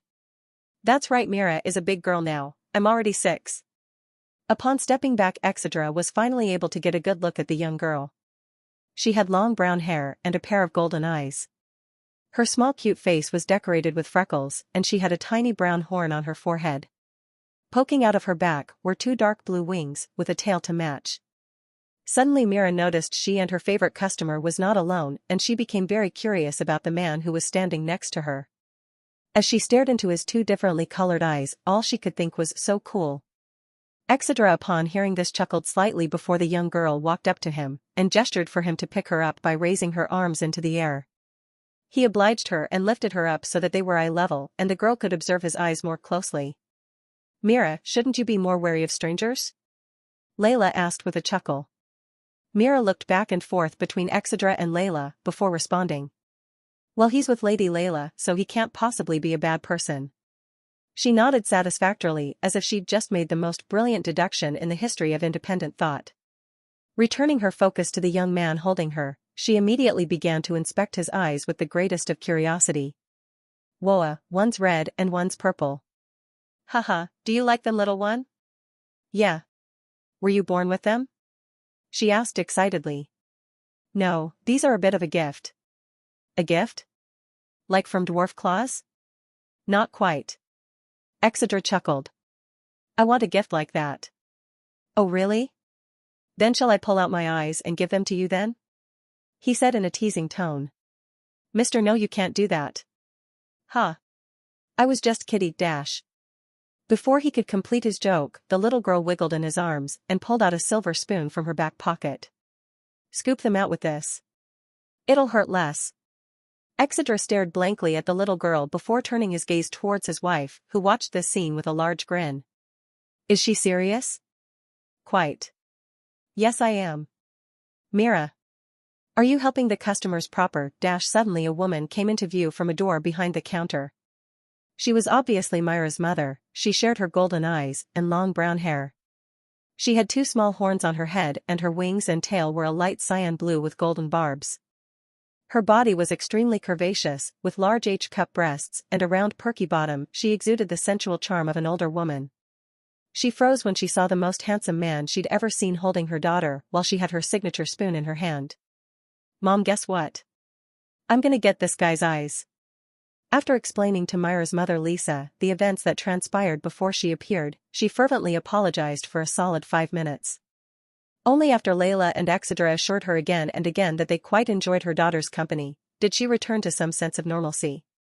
"But I don't believe I've seen you with Lady Layla before, sir. If I may ask, what is your relationship?" Lisa had been unable to take her eyes off Exedra since she walked in. She was so enamored by his handsome appearance, she hadn't even noticed he was a dragon. "I am her husband," Exedra said simply. "Oh, that's good. Lady Layla always came in here alone, so I thought she'd be lonely forever like my mom," Mira cried. Lisa naturally couldn't hear the jab her daughter had just taken at her, or she would have been incredibly embarrassed. She was much too horrified by another fact. Layla was married to Princess Yara's only son. Even though the man had never been seen among the common people, this fact was widely known. That means this man was a dragon, and a noble one at that. She could now clearly notice the 4 proud horns on his head, and the natural aura that let a dragon know they were near their kin. "Why is one here? I've been paying taxes and giving them everything that they ask for." How can I help you today?" she stammered. Layla assumed her friend was nervous about being in the presence of royalty, so she elected to tell her the purpose for their visit. We're on a date today, so we came here to buy some books and we're going to go read them at the cafe next door. Oh, how lovely. Please let me know if there is anything you need. She bowed deeply before walking away. As Layla turned to start browsing bookshelves, only Exedra remained in place gazing at the back of the woman who'd just left. He could sense it thoroughly, the woman's pure, unwavering fear. This troubled him slightly as he hadn't even done anything to make her afraid of him. When he remembered that she was a lesser dragon, his mind began to form its own connections. She must have assumed I was like those other assholes and came here to torment her. He thought bitterly. He figured the best thing he could do for her now was to leave her store quickly, so he began looking for titles alongside his wife. When they finally finished, Exedra had only grabbed 2, while Layla had 7. After they'd paid, they quickly left the store and headed to her favorite bakery, though not before bidding farewell to the spoon-wielding young girl and her charming mother. POV, Lisa Reed Lat STCH on N/V/L/B/I.cm. As I finally saw the backs of Layla and the prince leave, I was immediately washed over with a sense of relief. While that man was undoubtedly handsome, noble dragons are more trouble than they're worth, and I already have enough problems. What am I saying? As if he'd ever be interested in some old dragon like me. I thought bitterly. I was already 376 this year and well past my prime. I'm well old enough to be his mother. As I continued sweeping up the store, I continued to think about the young man I'd just seen, or more precisely, his aura. A dragon's natural aura is always regal and dominant, but his was also mixed with something darker that I didn't recognize. Could he be a hybrid?